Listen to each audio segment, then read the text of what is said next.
Sunday afternoon, and the only thing colder than the Montreal Alouettes is the demeanor of the Hamilton Tiger Cats. The Tabbies vow not to get sentimental and let the Grey Cup hosts get a sniff in the East Semi. This will be an icy welcome for the Alouettes at Ivor Wynne. Hi everybody, welcome to the East. Scott Russell, the CFL on CBC. They're like two ships passing in the night and they're going in opposite directions. Montreal has lost 7 straight. The Hamilton Tiger Cats are the hottest team in Canadian pro football. Amazingly, the Montreal Alouettes fired their head coach and defensive coordinator Rod Rust with a week to go in the regular season. GM Jim Pop took over. And why is that? All I've really tried to do is bring a sense of urgency to this ball club, make a wake-up call, get them back to thinking the way they should be thinking, is that they can win any ball game they go into. The key here is for us to enter a ball game, play to our ability, not turn the ball over, not give the big play up, and take advantage of our opportunities. And we improved on that a week ago, and if we can improve from a week ago to this week, then we can give Hamilton a hard time here in their home field. Here's what's tough, Jim. You face a master strategist today in Ron Lancaster of the Tiger Cats, a master passer in Danny McManus, and there are questions about the Alouette secondary. Here are Mark Lee and Glenn Suter. Thank you, Scott. Not sure what to make of the cheap shots from our friends in the West over our apparel, but we will shoulder on under frosty conditions here today. I thought we were going to go shirts and skins, but the thought of Chris and Chris with no shirts on is, ooh, don't want to go there. How about the key matchup today at quarterback? Anthony Calvillo of Montreal has but one playoff win in his career, and he will call his own plays for the first time in a playoff game here today. Well, he's considered one of the best quarterbacks in the regular season, but he has struggled in the postseason. Just one win that last year in the Eastern Final, and in the postseason in those 3 starts, he's under 50% in his completion percentage at 47, thrown 5 interceptions, just 2 touchdowns. On the other hand, Hamilton's Danny McManus is a playoff hero with a penchant for storybook endings. Yeah, he is at the other end of the spectrum. 7 wins of 10 playoff games. He has more experience. Not only that, his completion percentage 53 in the postseason, and then in Grey Cups he's played in 3, it goes up to 60%. So as the games get bigger, he plays better. 2 weeks ago, the Tiger Cats sacked Calvillo 5 times at Montreal. I would think that Joe Montford's presence will be felt today. Well, Joe Montford is going to make it tough for Anthony Calvillo to change that quarterback trend. He's had 86 sacks in the last 4 years, 19 this season, 3 against the Montreal Alouettes. And don't forget, it was Joe Montford who blocked that field goal attempt by Terry Baker in September that gave Hamilton that win in that game. Right here at Ivor Wynne. You've had a chance to distill all of the information about your game notes. Well, I think for the Montreal Alouettes, the key is Mike Pringle and his legacy. Yes, he's banged up. He's at 75%, but the legacy is intimidating against any defense. On defense for Montreal, they have to seize opportunities. Danny McManus has cut down his interceptions, but he will still throw into coverage. When he does, they have to come up with a football. And how about the Ticats? Ticats offensively are the hottest offense in the league, bar none. If they control the ball, it'll frustrate Montreal. And defensively, 75% is where Mike Pringle will play this afternoon. Anthony Calvillo's confidence is wavering. Attack them. See if they can handle it. Hey, the Alouettes haven't won a football game since September 16th. Can they flip a switch today? Scott? All right, thank you, man. It's 3 degrees Celsius in Hamilton, Ontario. There's a wind with a bit of a clip out of the northwest at 25 kilometers per hour. It's a little chilly. Shirts and skins, I bet. At halftime, Brian Williams has analysis with Pinball Clemens of the Argos, Danny Barrett of the Rough Riders. And on the Heroes of the CFL, we'll feature Darren Flutie of the Tiger Cats. Back to Mark and Glenn. Right, Scott. A beautiful sunny day, but chilly this afternoon in Hamilton. Jim Pop has never been a head coach. His first playoff head coaching experience is full of pressure here this afternoon, going against the playoff legend in Ron Lancaster. His 20th playoff game today. He's won 2 Grey Cups. He is loaded with savvy and know-how, and that will be counted on today as they both come to make game day decisions. We're underway. Terry Baker's kickoff deep to Archie Amerson at his own 10-yard line. Across the 30, there's traffic, and he bowls his way to about the 35 before Stephen Reed makes the tackle after a 25-yard return. Here comes Danny McManus. He has played in 6 Grey Cups, winner of 3. The storybook ending, how about in the 94 West Final? He is well equipped to deal with the pressure here today. Well, the balance in that offense will come from Troy Troy Davis at the tailback position. There's your receiving core. Darren Flutie will be the key. We'll also see Archie Amerson in the game as the 5th receiver. And the Hoggies allowed only 14 sacks, 3rd all-time in CFL history. Empty backfield. 4-5 receivers to the wide side for McManus. It's the hitch pass to Corey Grant. Looking for a block. Gets outside Washington. Heading for the first down marker. He'll be very close as he's drilled out of bounds at the 45-yard line. Defensively for the Montreal Alouettes. When you look at that front 7, the key is going to be Arkel Trulak. He's the only defensive lineman with a sack against Danny McManus in 3 games this season. We'll also see a little bit of Ed Fillion up there. The linebacking core, the All-Canadians. Glenn Young comes out on pass situations as they go to a 6 DB set. And they're changing things up in the secondary. William Loftus starts for Lester Smith at the free safety position, and Irv Smith will move around, not just play on the corner where he's played all season long.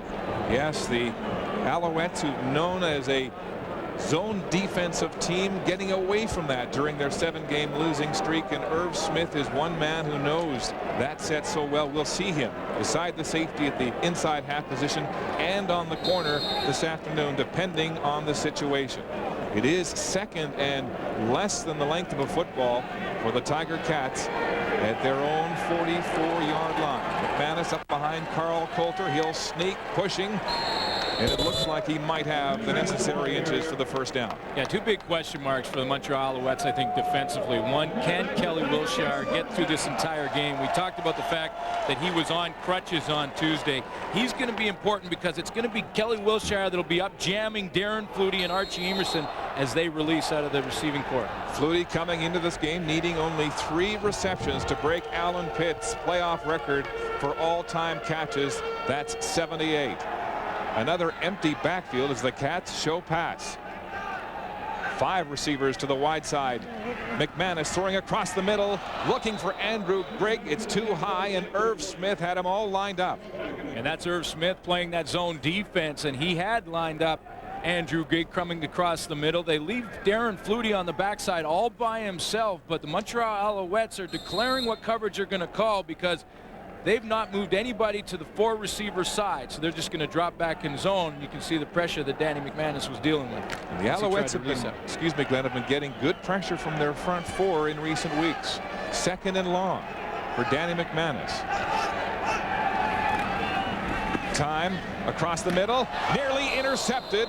Mark Washington right in front of Mike Morreale, and the ball hit him right in the hand. That was one of our game keys. The Montreal Alouettes in the secondary have got to make those plays. Mark Washington has played with a banged up shoulder all season long. Both shoulders, as a matter of fact, have been injured. He has an opportunity here with Danny McManus throwing into coverage to come up with a huge turnover, and he drops the football. Now Montreal will get the ball back, but they've got to capitalize on those opportunities this afternoon. Paul Osbaldiston averaging 46 yards. A punt gets this one into the wind and high and deep. It's Thomas Haskins at his 21. Traffic going straight up the seam and brought down just across the 33-yard line. A 12-yard return as Danny Mack takes a timeout.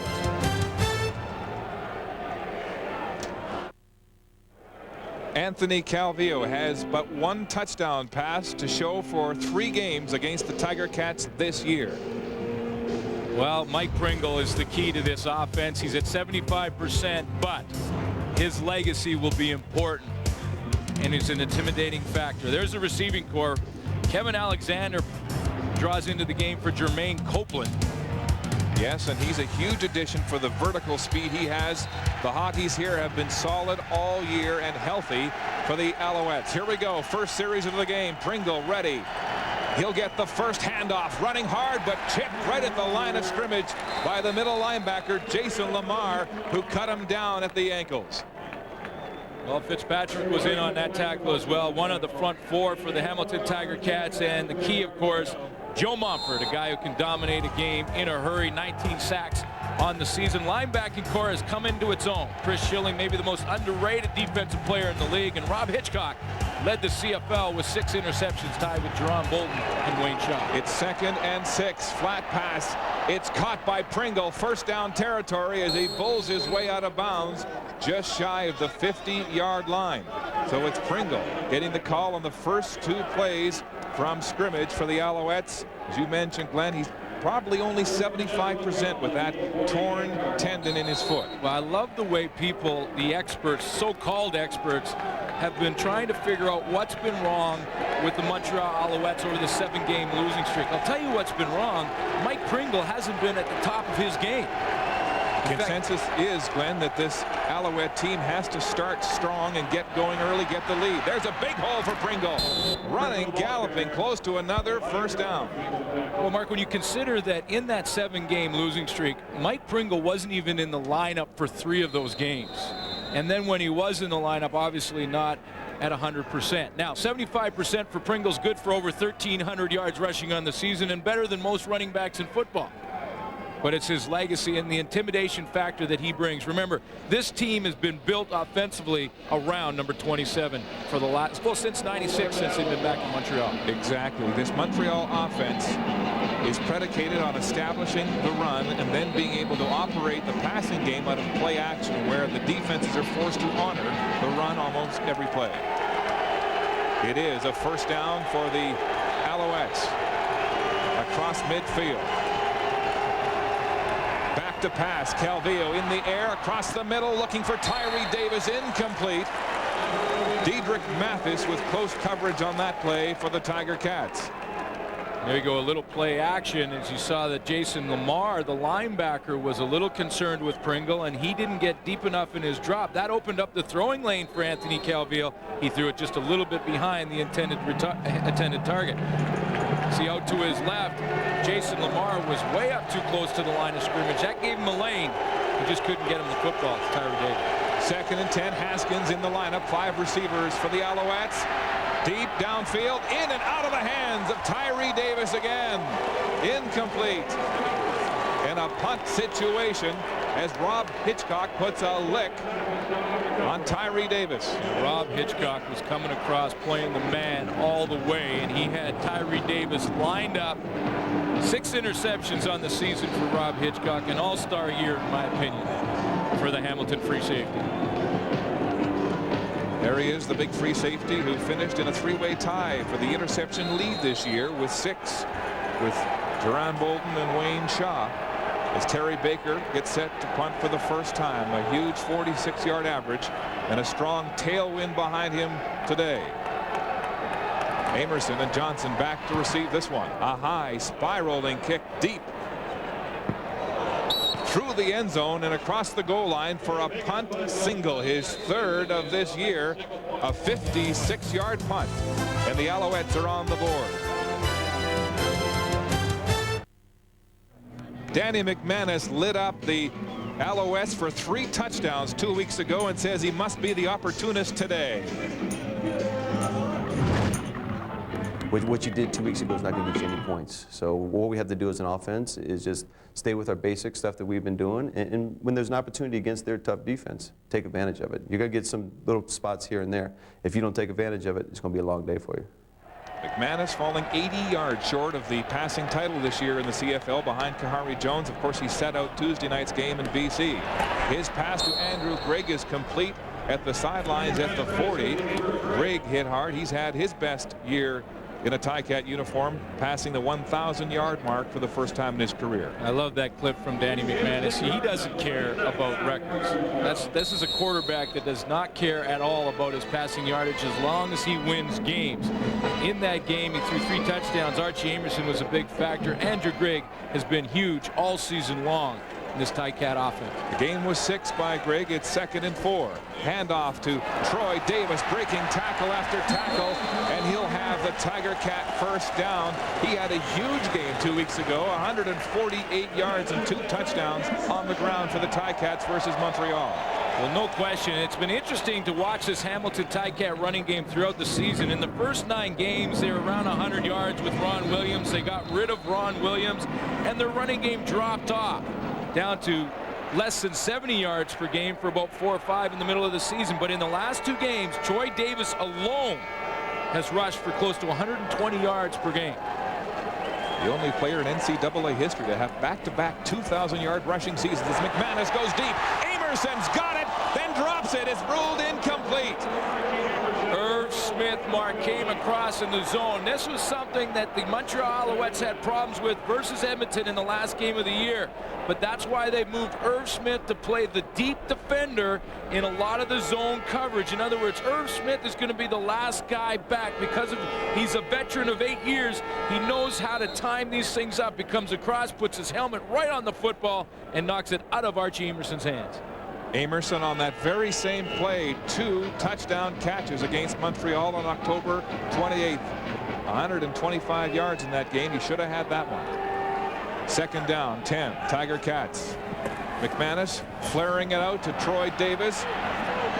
There was Stephon Reed containing and waiting for him to hold him to a gain of about 2 or 3 and force the Tiger Cats into a punting situation. When we talk about Montreal and offensively talk about Mike Pringle being the character guy, defensively, this Montreal defense has always been a zone team as long as I can remember, the last 3 or 4 years. What they like to do is play a lot of zone and make Hamilton throw the ball underneath like that to Troy Davis, then rally up and make the tackle, make the team punt the football. They got away from that, lost 7 games in a row. Jim Popp's getting them back to that. Osbaldiston driving this spiral back to Haskins at his own 16. Thomas Haskins with some speed, breaks a tackle, finally hauled down from behind by Warren Musica just shy of the 40-yard line. A 20-yard return as Anthony Calvillo goes back to work. Can he put this season behind him and 7 straight losses coming into this playoff?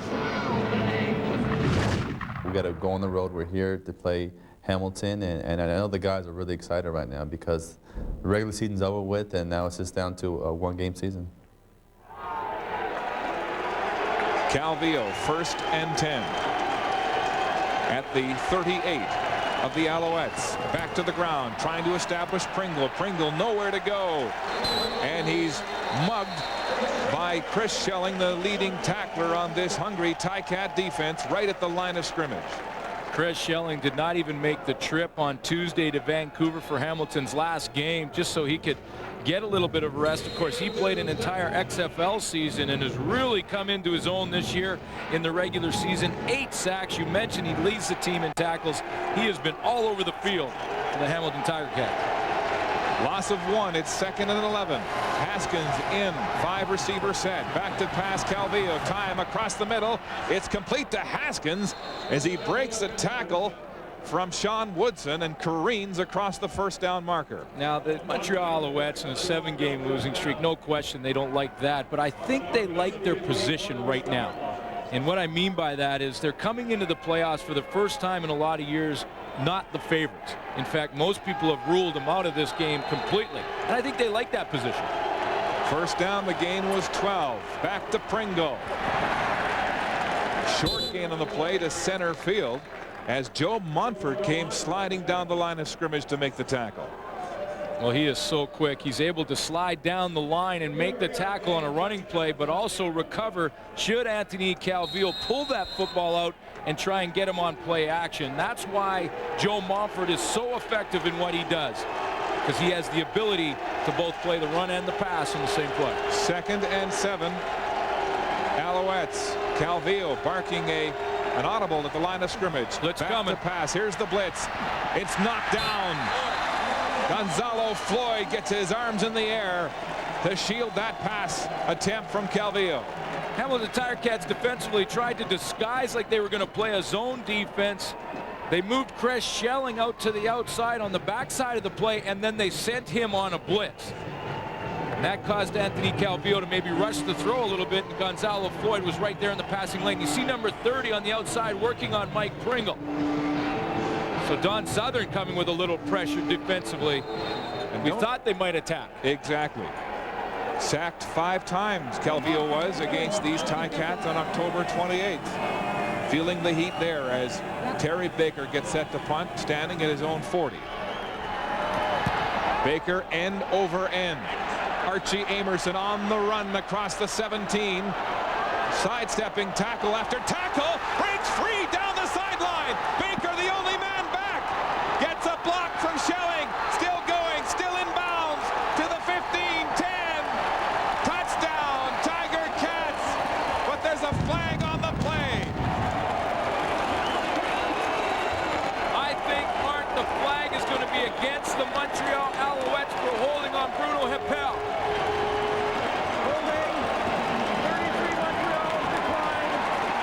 The call is against Montreal. The touchdown stands. A 93-yard punt return by Archie Amerson. And the Ticats have their first major of the day. Breaking tackle after tackle. It looked, Glenn, for a moment he was surrounded by Montreal Alouettes. He just got the one seam, used his speed on the outside. You know, Montreal, in preparation for this game, were worried about the Ticats' ability to block punts. They weren't really concerned about the return game. Well, the return game just got them. First return touchdown of the season for this special teams unit. Ozzie splits the uprights with the point after. And the crowd is alive at Ivor Wynne. The home team up 7-1. Archie Amerson still gathering his breath after rambling 93 yards on the punt return for a touchdown when it looked like he was surrounded, Glenn. Well, Amerson did a real nice job of moving to the middle of the field to set up the Montreal cover team. See how he moves and slides to the middle of the field? He's patient. He breaks to the outside, and when contain is lost, he is gone. It was a huge play. Now there was some pushing and shoving after the convert between these two teams. And Glenn, Paul Lambert is being ejected and being sent to the Ticat locker room. There goes Mihalik, rather, being thrown out. Last time they played, look at Mihalik, he's still wound up. Paul Lambert was thrown out the last time they played for spitting. And Ron Lancaster is furious on the Ticat bench. Irv Smith was involved. Objectionable conduct, disqualification, Hamilton 66. There's been a 30-yard penalty applied for this unsportsmanlike conduct on the kickoff. Lancaster pacing, agitated on the bench. Osbaldiston will tee it up from his own 15-yard line. Well, there's no question he's upset. I mean, he just lost his starting guard. And they only have one other offensive lineman dressed. That's Gary Brown. He's been nicked up. That's why Ron Lancaster is so upset. And I saw Mike Mihalik and Irv Smith getting into an argument after the convert. Obviously, Mihalik from the 15. Osbaldiston, line drive, gets a bounce in front of Pat Woodcock, the rookie. Finally tracks it down to his own 29. Woodcock has got speed. Outside, hit hard, flags are down. It may be a face mask, as Diedrich Mathis was the first man to make contact. I believe that will be a face mask penalty. Montreal will get tremendous field position after the Mihalik penalties, and then, if in fact that is a face mask call. That's exactly what it was. Ron Lancaster obviously at the wrong end of the penalty situation right now, and he's upset about it. This is a golden opportunity for Montreal to take advantage of this. So a couple of penalties applied to this special team situation, and it allows the Alouettes to scrimmage first down at center field as the boos erupt at Ivor Wynne. Calvillo rolling the pocket, flares it out to Thomas Haskins. Haskins gets a block outside, clotheslined, drilled out of bounds by Dwayne Butler. Dwayne Butler is a physical defensive halfback, and he showed it right there as Thomas Haskins catches what is basically a glorified pitch play to Thomas Haskins. A quick toss to Anthony Calvillo's left just to get him outside and in some open space. And the tackle at the end of the play, that's aggressive football. The gain is 7. 2nd and 3. The crowd trying to interrupt Calvillo's calls. On the ground, Pringle seemed to bobble that handoff, and Montfort jumped him. That's exactly what happened. He had to slow down to make sure he had possession of the ball. It's very important right now, though, Mark, for both these teams to control their emotions. you don't want to have the penalty that makes a difference in this game. We've already seen Mike Mihalik thrown out. Both teams are pushing and shoving after every single play. They've got to control their emotions. This game is too important to let your personal vendettas outweigh the needs of the team. Look at the exchange here on the handoff. Pringle nearly dropped it, and Montfort was right there. The ball was up high. Anthony Calvillo turned around. He put the ball up in the shoulder pads of Mike Pringle, not right in his belly, and he had to gather that football.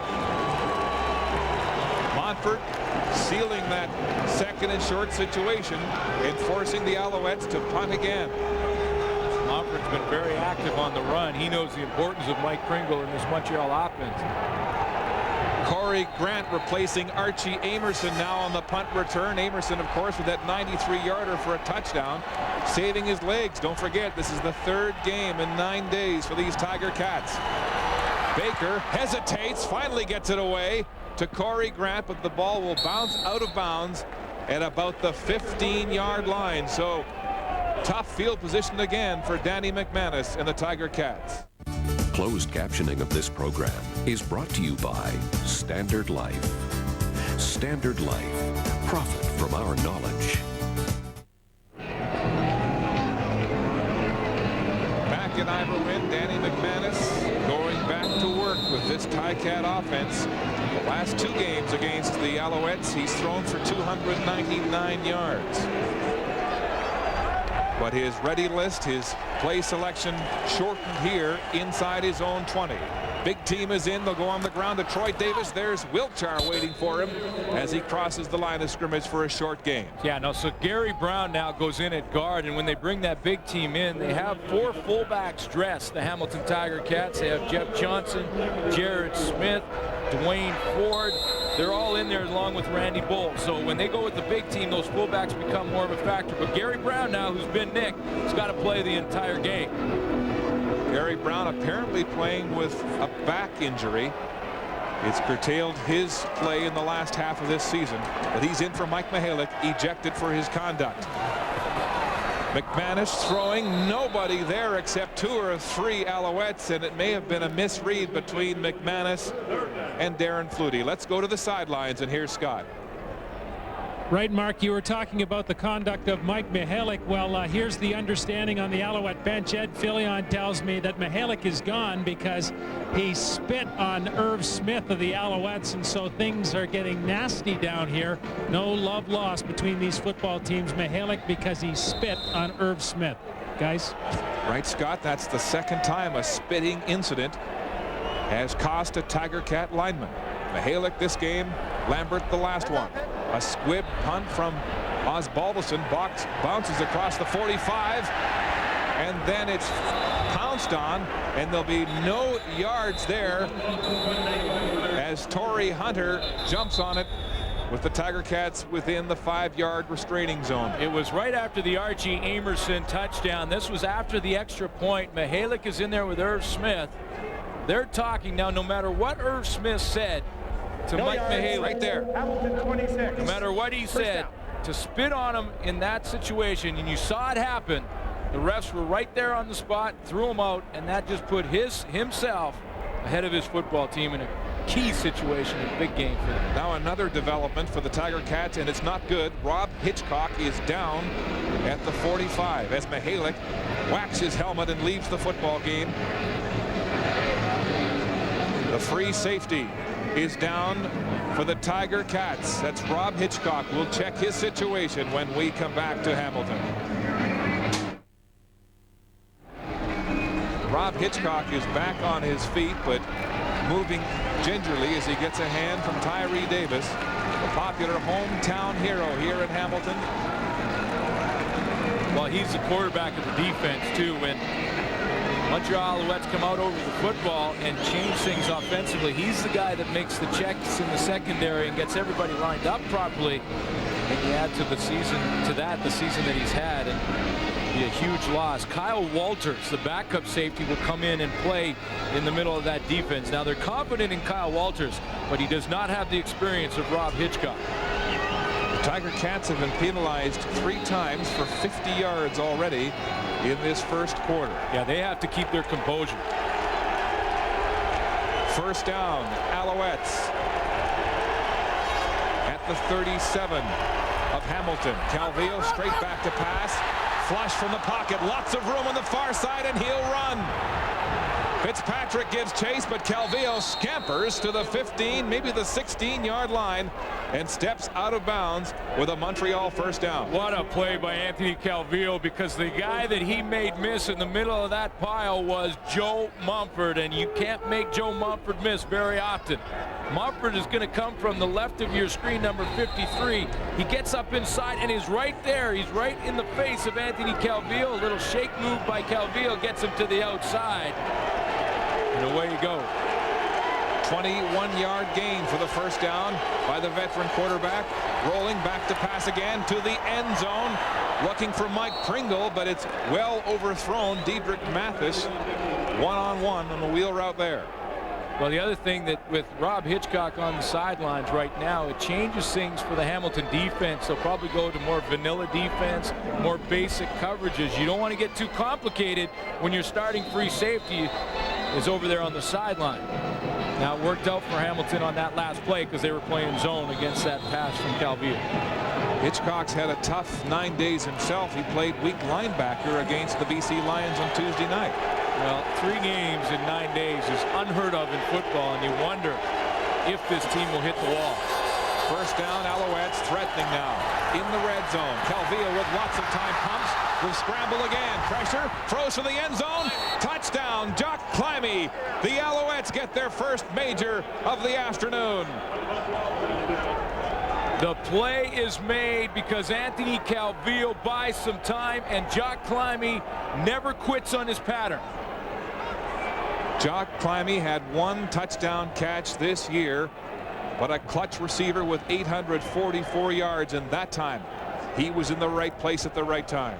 Well, he went from the right side of the formation on Anthony Calvillo's right all the way across to the far left, and Calvillo bought some time and got him the football.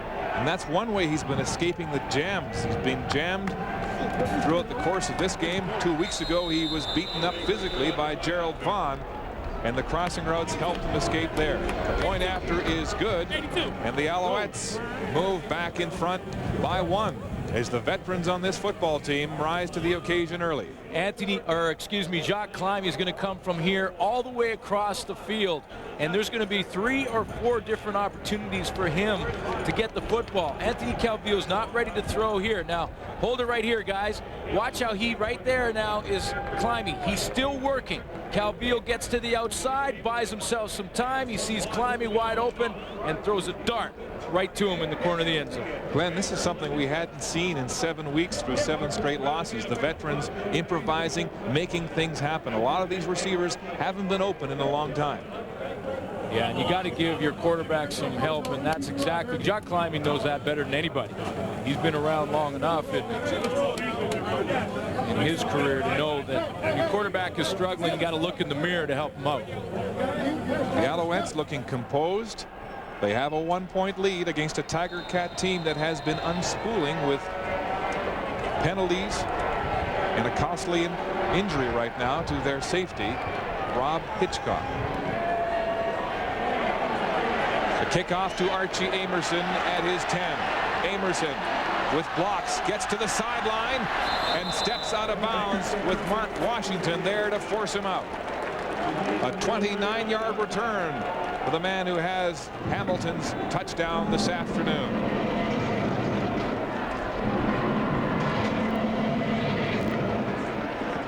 Let's go to the sidelines now, and here's Scott. Okay, Mark, well, the story is about Rob Hitchcock, the safety of the Hamilton Tiger Cats. They now have his boot off. That's his left ankle, and they're in the process of freezing and wrapping the ankle. He was writhing in pain earlier. They're hoping to get Hitchcock back into the football game, but the boot's off. They're freezing and wrapping it. Guys? And you know what the freezing is? That's an injection in the ankle, and that is painful.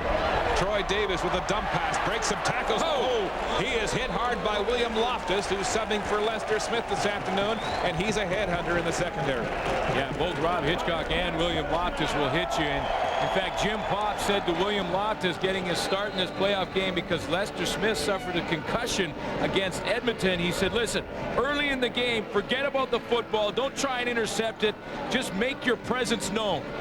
Come up and hit people. Gain of 13 and a first down for Troy Davis and the Tiger Cats. McManus, empty backfield. Taking time, deep downfield for Flutie, but double coverage, and Flutie was walled off. He couldn't get near that one. Incomplete. Mark, in this game, the way that the Montreal Alouettes are playing defensively, Danny McManus is going to have some time to throw the football. They're just going to rush 4, and what they're going to try and do defensively is make it tough on the receivers to get open. So it's going to be up to McManus to stay patient. He's going to have time in that pocket with a 4-man rush because they have 5 offensive linemen. If you do the math, you've got one more than they are sending. But the pressure now becomes squarely on the shoulders of the receiving corps. This receiving core has let McManus down throughout the season with a lot of untimely drops. Here he goes again, second and long. It's high, and Eric Riddick ran right by the ball. Flutie again, the intended receiver, but it's incomplete for Danny McManus, and the Tiger Cats will be 2 and out in a punting situation. We're back to the Eastern semifinal in Hamilton right after this.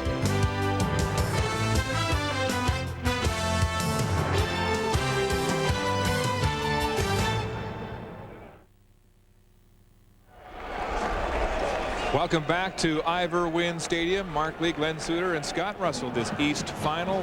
The Alouettes leading by 1. The numbers say this in the first quarter, Glenn.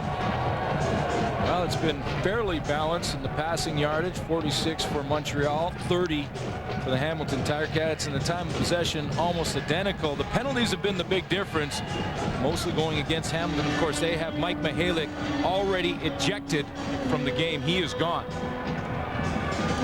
If they lose an offensive lineman right now to injury, they're in big trouble. They got to bring up a back. Ron Lancaster clearly agitated by that poor behavior as Osbaldiston fields a one-hopper and squibs this one end over end. Woodcock has to drop to make the catch, breaks a tackle, tries to get outside, and Dwayne Butler puts the hand on him and brings him down immediately. A 9-yard return. In the spotter's booth today, an old friend, an old familiar face. That's Tracy Ham. Jim Popp called him up 2 weeks ago and said, Tracy, we need help. Can you come and help? And right now, Glenn, he's in the booth helping look at the defensive coverages and helping the offensive coaches. Yeah, I think he's a stabilizing factor for Anthony Calvillo. They've worked together for many years before Tracy Ham retired. But more importantly, he's up in the booth as an extra pair of eyes and ears. He knows the Montreal offense, and he certainly knows how Don Southern likes to play defense.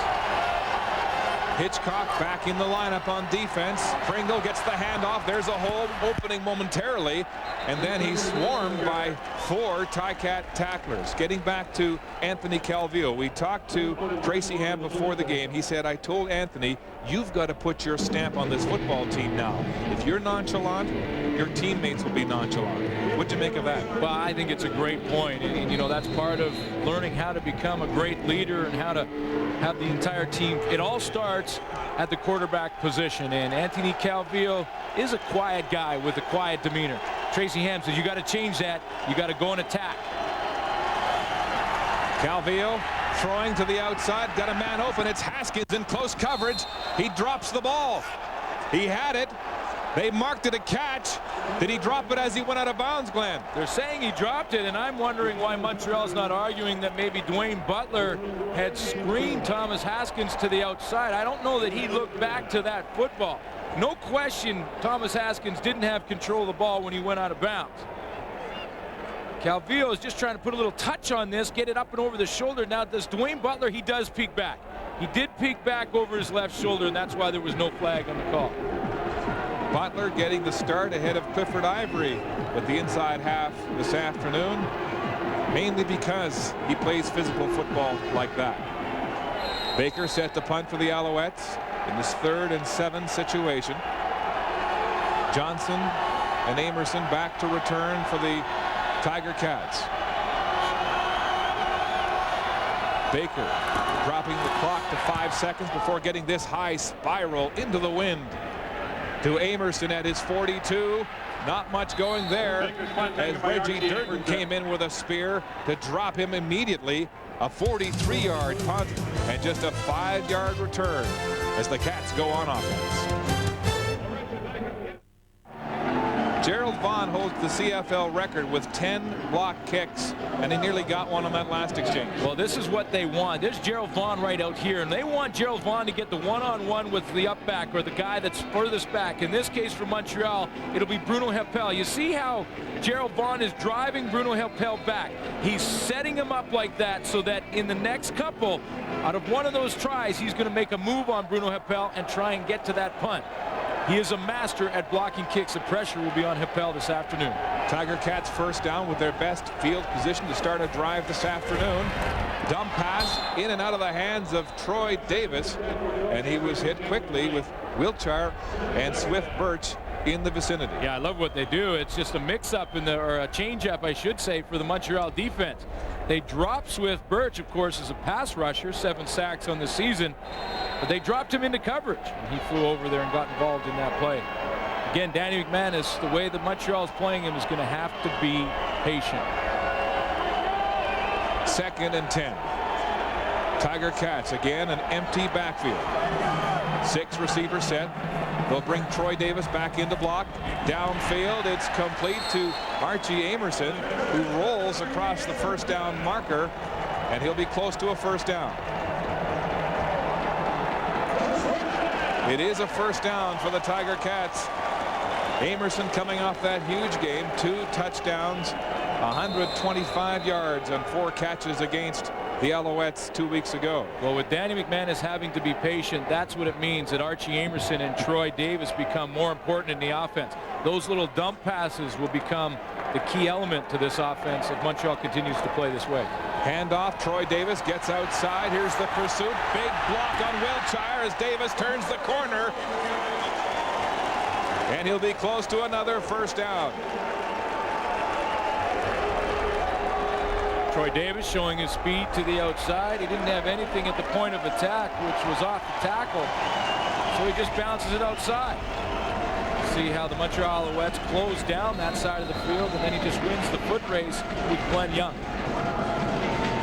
Davis is getting stronger and stronger with every week in the backfield for these Tiger Cats. Hurt nearly part of the year with a hamstring injury.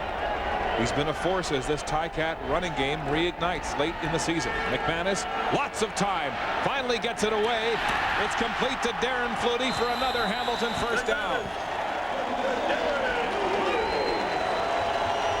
Well, Darren Flutie can play no matter how you play him. Darren Flutie will find a way to get open. And, you know, there's some receivers in football that are better against man-to-man type of coverages, some that are better against zone. With Darren Flutie, it doesn't really matter. Flutie now just 2 receptions away from breaking Alan Pitt's playoff record. Tremendous consistency of this athlete. 9 times he's had more than 1,000 yards receiving. First down, McManus. Backside, Flutie again. He's got it. And another first down with coverage from Irv Smith. They're just finding the hole, and they're going to have to get their hands on Darren Flutie defensively.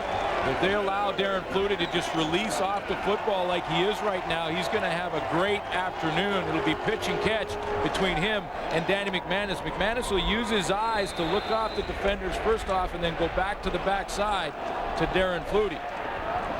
He's getting a free release and just finding the soft spot in the zone. Flutie's second catch, good for 12 yards. The Tiger Cats have momentum. McManus, play action, rolling left, looking to the end zone for Corey Grant. It's short. One-on-one coverage from Eric Riddick. Fans calling for interference, but there's no flag. Well, just to get back to Darren Flutie, and he has hinted a little bit about retirement and whether or not this may be his last season. He misses his family. And that's completely understandable, but boy, we'd love to see him back for another year when he's so close to becoming the all-time leading receiver in CFL history. And you consider he's only 1461 behind Alan Pitts in passing yardage and 58 receptions, and he could do that with a good year next year. One season And Darren Flutie will be the subject of our halftime Heroes of the CFL feature. Pass again. Mike Morreale in traffic, and that one he held on to and took a real shot. Yeah. Did he ever? That's good for Mike Morreale. That's great for his confidence early in the game because he has not had a very good season. He has struggled all year long, and to be able to come up with a catch when William Loftus just labels him in the middle and hang on to that football is going to give not only him, but this entire offense a whole bunch of confidence. Ball's thrown right in there. Watch the hit he's going to take. Pow, right in the mouth. Loftus again with a big shot out of the secondary, and Mike Morreale, his numbers down this year, known for those crossing route catches in traffic, and that's his hallmark there.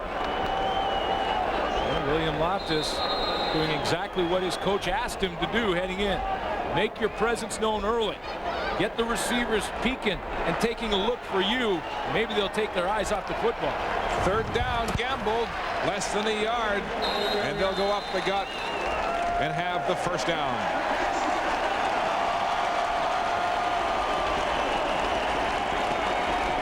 Darren Flutie following Danny McManus throughout the CFL, from BC to Edmonton to here in Hamilton, and they have a telepathy, a chemistry you don't often see between quarterback and receiver.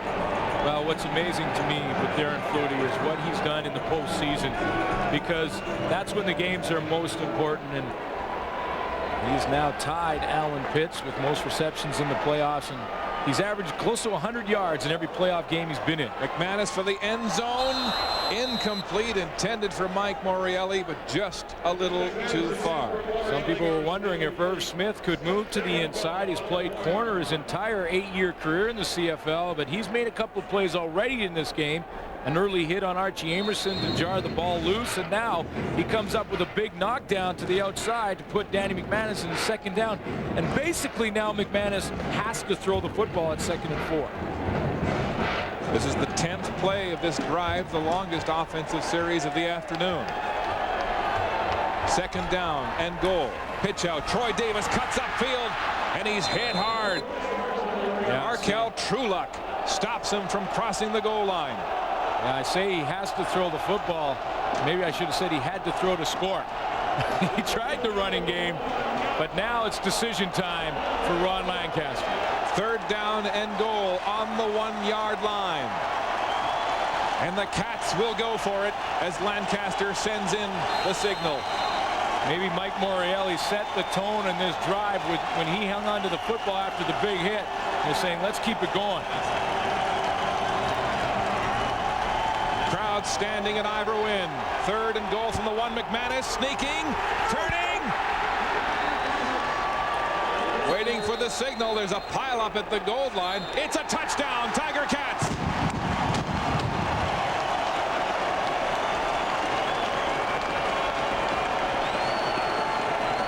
The officials wanted to be sure. They delayed in their call because they were looking to see if that ball had crossed the plane. Danny McManus was caught down in the bottom of that pile, and both teams, of course, pushing and pulling to keep him from getting in the end zone, depending on which side you're on. So the Tiger Cats answer back on offense as Danny McManus cuts up the Montreal secondary with surgical precision and then caps it with a 1-yard plunge for a touchdown. That may have been the longest 1-yard run Danny McManus has ever tried to execute. That was an all-out barroom brawl at the bottom of that pile. There's a discussion around Butts Dean. Well, there was a flag thrown after the touchdown was called because Montreal was so upset with the call. They started arguing with the officials, and I think they're going to get tacked on the kickoff.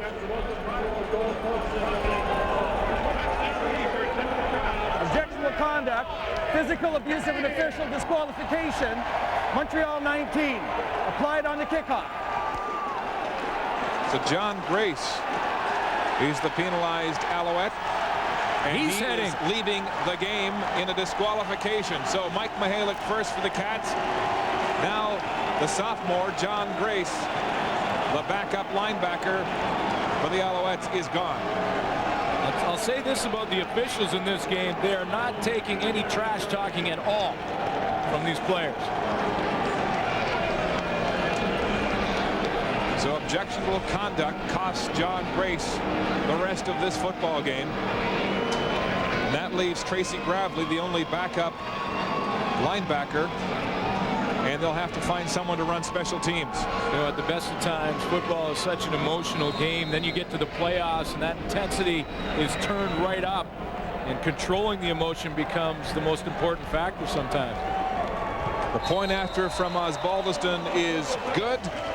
And the Tiger Cats are back in front. 14-8 with 7 minutes to go in the first half.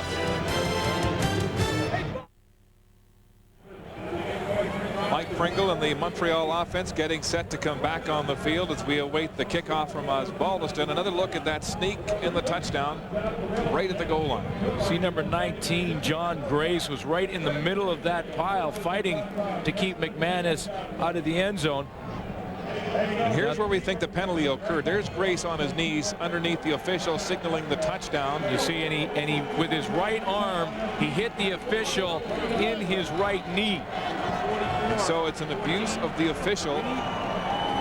And so that objectionable conduct, he's gone from the game. Here's Pat Woodcock. He'll concede the single. Now, they tack 15 yards on the position for the kickoff. And Osbaldiston's kick landing in the end zone. So Montreal giving up the single. It's 15-8 Hamilton. And the Alouettes will get better field position. Let's show you one more time. John Grace with his right arm. You just right there. See, right in there is where he threw that right arm into the knee of the official. Right there, you can see the right arm hitting the knee right there in that point. That's why John Grace is in the showers. So the Tiger Cats, who let their emotions run wild and were penalized early in this game, now it's the Alouettes losing a player. The second ejection of the afternoon. First down at the 35, Montreal.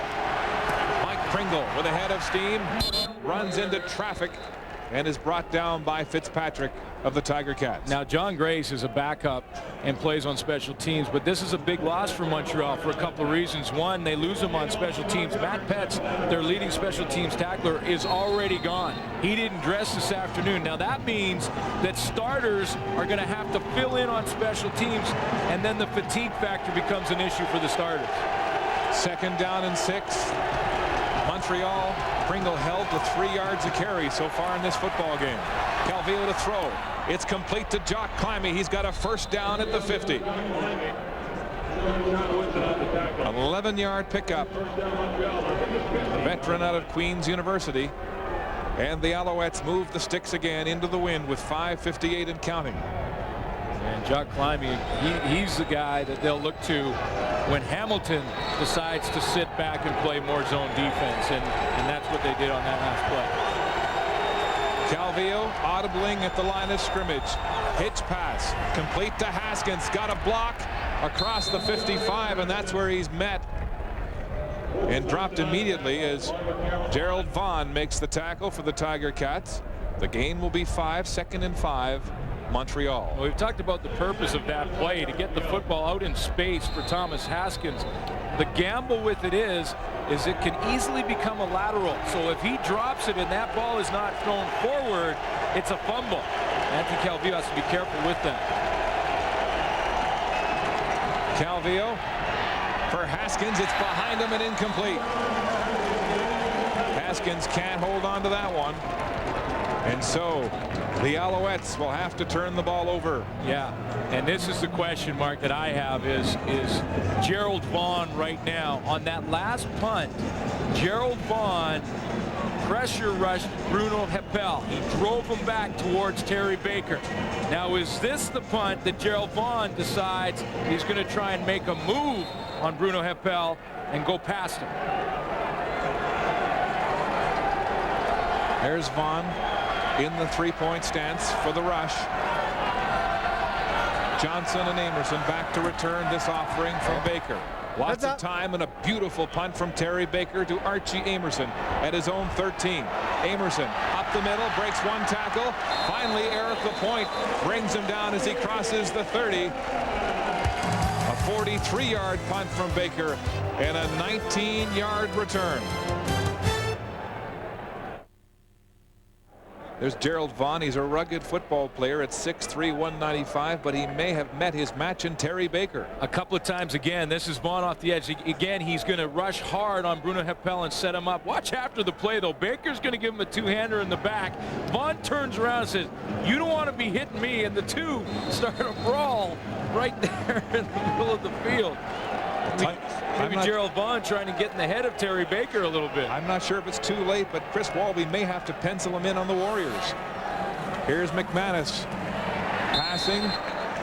It's complete to Darren Flutie, and with that catch, Darren Flutie passes Alan Pitts with 79 playoff receptions, a new CFL record. It's just incredible what Darren Flutie has done, not only throughout the regular season in his career, 12 playoff games, and in those 12 games he's averaged 93 yards per game. Just think about that. Close to 100 yards per game in all 12 playoff games that he's been in.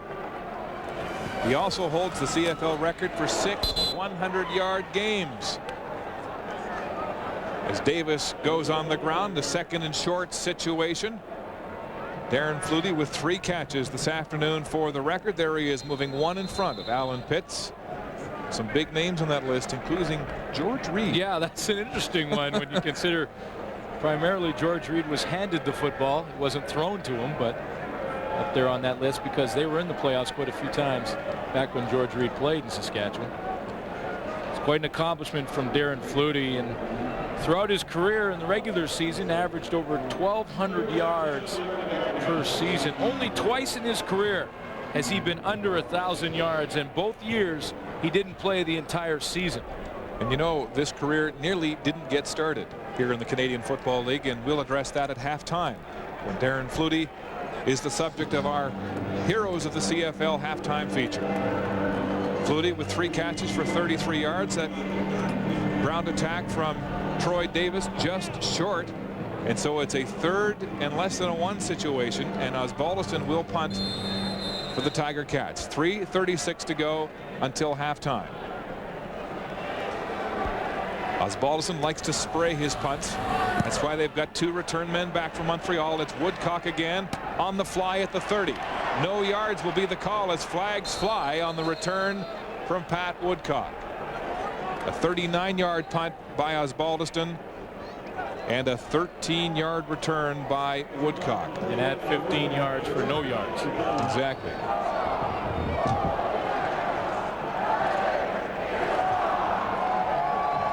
Here's the call from Bud Steen.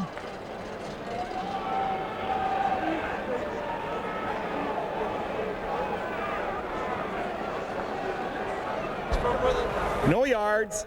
Hamilton 13. Penalty is declined. First down. Darren Flutie with 3 catches for 33 yards this afternoon. The 3rd one, of course, the milestone as he breaks Alan Pitts' all-time playoff receiving record. And you know, his catches were typical Darren Flutie so far this afternoon. Finding little holes in the defense, settling down, not always running full speed, but playing smart, playing with his head. Tyree Davis with the reception there.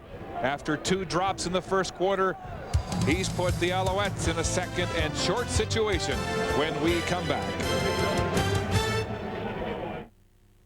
Back in Hamilton, we saw Rob Hitchcock leave the field in agony. He's back thanks to modern medicine.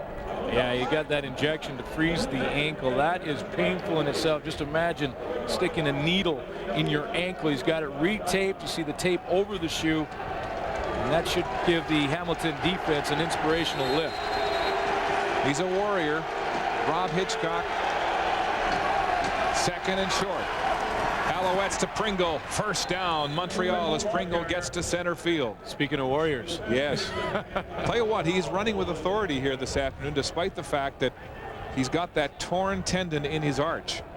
Says he can take the pain, but he's not sure he can still make the plants that he's used to generate the power of a Mike Pringle. You look at the 7 wins, 24 carries, 153 yards, and 6 losses. I mean, obviously, Mike Pringle the key to this offense, Montreal. Calvillo with time. He'll run now. Breaks the tackle. Still going. running, puts his head down, and finally Larry Fitzpatrick makes the tackle, but not until Calvillo scrambles for a first down on a 12-yard play. We talked about the importance of Pringle, but if you consider halfway through the season he's been playing on 75%, meaning like, you know, you're taking a lot of Mike Pringle's game away, and Mike Pringle's game is to attack defenders. When you go to try and tackle him, he's coming up and trying to run you over. How about Calvillo was on this field that he was injured, had the torn rotator cuff. At that time he showed no ill effects, putting his head down. This time Pringle nowhere to go, swarmed by the Ticat defense. Jason Lamar, Chris Schelling, they're all there. These Ticats have 3 linebackers in the top 10 in CFL tackles. Well, they're very active. They've got great movement. 215 pounds is Sean Woodson. Jason Lamar is the heaviest at 230. And of course, Chris Schelling started in the league as a defensive back. So when you consider the quickness that this linebacking core possesses, it's the situation they want to be in right now, and that's second and long, because you know with those active linebackers, they're going to try and get some pressure on Anthony Calvillo. And what a message that Calvillo was sending. We talked about Tracy Ham here today as an assistant, a consultant, saying that he's got to put his mark on this offense. When he runs with authority and dives headfirst for a first down after injuring his shoulder against these hungry linebackers, I think that sends a message to the rest of the offense. Well, no question. And, you know, and I asked Tracy Ham how much he would talk to Anthony Calvillo, and he said, you know, there's a fine line there. I don't want to step on his toes. This is his team, and I don't want to step in here and start to talk about, as we take a look at Pierre Vercheval down on the field being attended to. But he said he didn't want to force the issue on Anthony Calvillo. But if he needed some encouragement, he is now here to help out. Pierre Vercheval, the starting left guard, 14-year veteran out of Western, and it looks like a shoulder as they get him off the field. Pringle and Calvillo tied in rushing right now, yardage 33 yards apiece. There's one backup at offensive line, Kevin Lesrud, the second-year man out of Saskatchewan. There he is right there. He's going to get a chance to play with Pierre Vercheval, who now has to go out for at least 3 plays because the training staff came out on the field to attend to him. Vercheval has been through broken leg, back surgery, and continued this career that lasts 14 seasons. He's up under his own steam, and we'll try to find out whether he'll be back when we come back.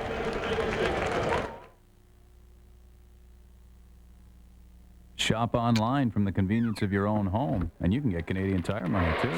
It pays to shop online. CanadianTire.ca. Vercheval goes off the field. It's 2nd and 8. Alouettes.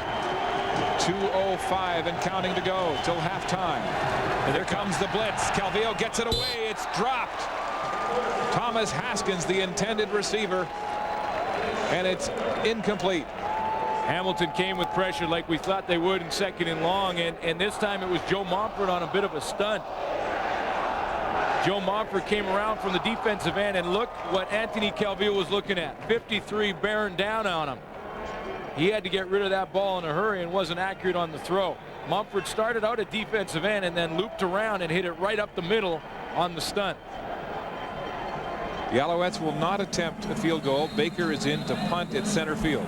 Pierre Vercheval plays in the middle at that guard, and that's right where they attacked him. Johnson and Amerson at their own 10, awaiting this punt from Baker. He tangled with Vaughn on the last time he punted. Spiraling kick to the corner, aimed at Johnson. He's got it at his own 7. Stephon Reed, and then Gerard finally pushing him out of touch. With 1:49 until halftime, a 34-yard punt and an 8-yard return for Jeff Johnson as Danny McManus goes back to work on offense for the Tiger Cats. And he really chewed up the clock in the second quarter with that drive and the touchdown. Yeah, and he's using his running backs. He's using Archie Amerson. He's using Troy Davis out of the backfield to try and dump that ball off right at 50%. He's not going to have a lot of yards down the field likely if Montreal keeps playing with that deep zone kind of coverage they've been playing. But he'll just dump the football off and let his athletes make the plays for him. Field position critical here with 1:49 to go. On the ground, Troy Davis. There's Stefan Reed with contained. The ball is loose. The ball is fumbled. Second down. There's Oh, that was close. The very Alouettes close. nearly had that one. Oh, it was Gary Brown who fell on that football, but the Alouettes had outnumbered the Hamilton Tiger Cats around that fumble, I think, by about 4-1. Little toss play out to Troy Davis. Stefan Reed makes the play by cutting him off. The ball comes loose right there. Tim Fleiser. Actually, it was Jason Richards who actually pulled that football out of there. But they had him outnumbered 4-1, and somehow Hamilton came over the football. 2nd and 14 after the fumble. McManus with authority. Incomplete. Wiltshire up in front of that one. Coverage from Loftus as they went back to Darren Flutie. Well, some people here in Hamilton thought there should have been interference on William Loftus, but the interference will automatically, see how he got that right arm behind Darren Flutie. The interference will automatically be wiped out as long as Kelly Wiltshire touches the football, and he did. He got his hand on the football, and that will wipe out any pass interference on William Loftus. Ball tipped twice en route to Flutie, incomplete, and they'll force a punt situation. The Alouettes will. Osbaldiston in his own end zone with 1:17 until halftime. Osbaldiston hits one end over end. Flags are down as Woodcock gets the ball at his own 52, cutting straight upfield, breaking one tackle, still on his feet. Woodson finally down. The ball's loose, and the Alouettes get it back. There's a flag back on the 5-yard line, and I think this is going to be against the Hamilton Tiger Cats, Randy Bowles, for holding. The rookie out of Syracuse with a 24-yard return. Holding. Hamilton 35. The penalties decline. It's first down, Montreal. Right you are, Glenn. Randy Bowles out of St. F.U. out. Well, what happened was Mark Washington came on a pretty hard rush on that punt, and Randy Bowles had no choice but to tackle him. If he doesn't tackle him, Mark Washington blocks the kick. That was the penalty, and it gives Montreal the football right back. Here's a big chance for the Alouettes with 1:02 to go until halftime. Trailing 15-8. First down. Calvillo play action. Hitch pass. Haskins with some blocks. Breaks a tackle. Still on his feet. Still going across the 20. What running by Thomas Haskins. And a big Montreal first down. Well, that was a nice bit of running from Thomas Haskins, and this is why you want to get him the football in space. You talked to Jim Popp yesterday, and you asked him, you know, what did you try and do and change when you first arrived on the scene in the last week of the season as the head coach? He said, you know, all I wanted to do was get this team a sense of urgency and get them back to what they've been doing well. Pressure on Calvillo. He's hit by Montford as he releases the ball. It's incomplete, and there's a flag at the 20. You know, and what he said they've been doing well, and what what got them here for so many years into the playoffs was running the ball to Mike Pringle, getting Thomas Haskins the football in the open. Hamilton 53, first down repeated. Well, Montford called for offside. No wonder he was in the backfield so quickly.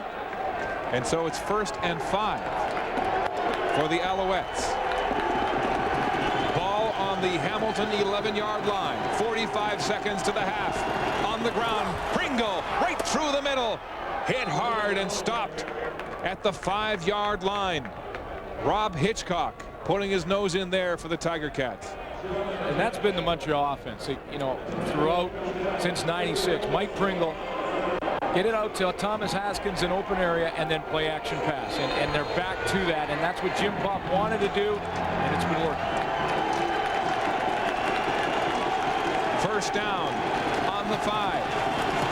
Hand off. Pringle fumbled the ball. It's still loose. The Ticats have it.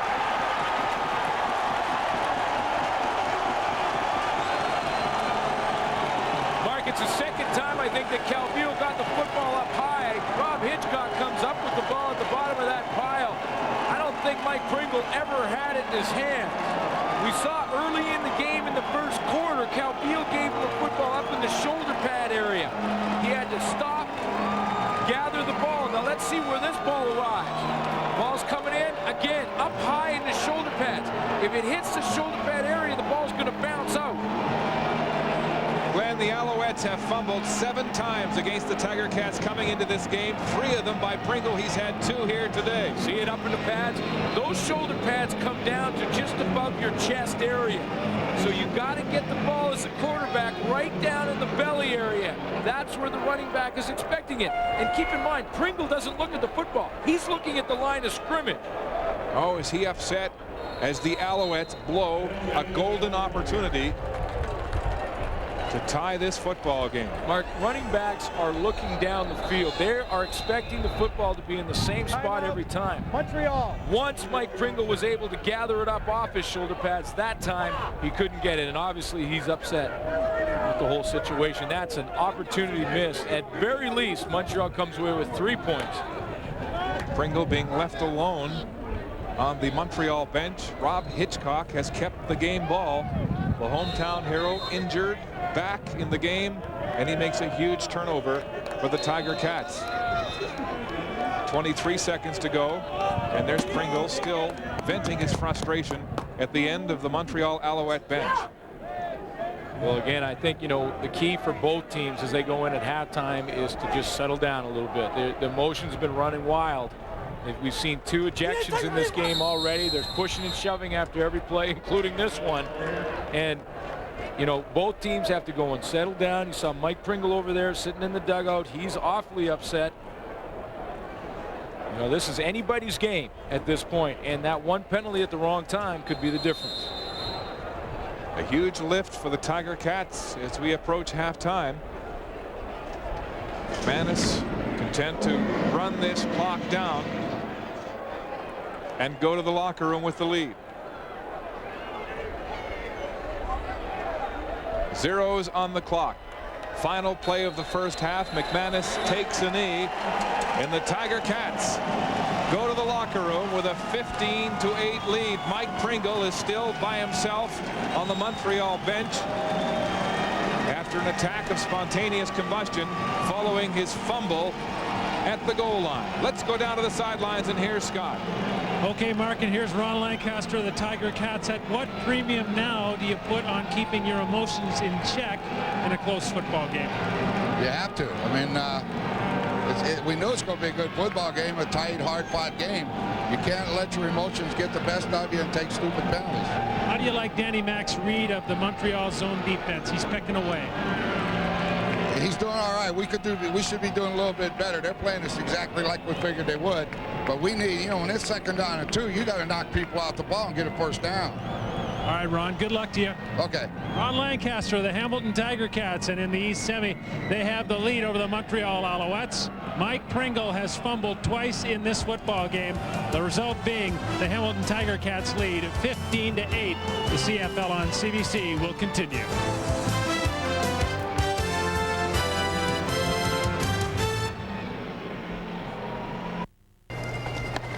Halftime at Ivor Stadium in Hamilton, the Ticats with a touchdown lead in a game really that should have been tied except for the fumble by Montreal's Mike Pringle. Welcome back live to McMahon Stadium in Calgary.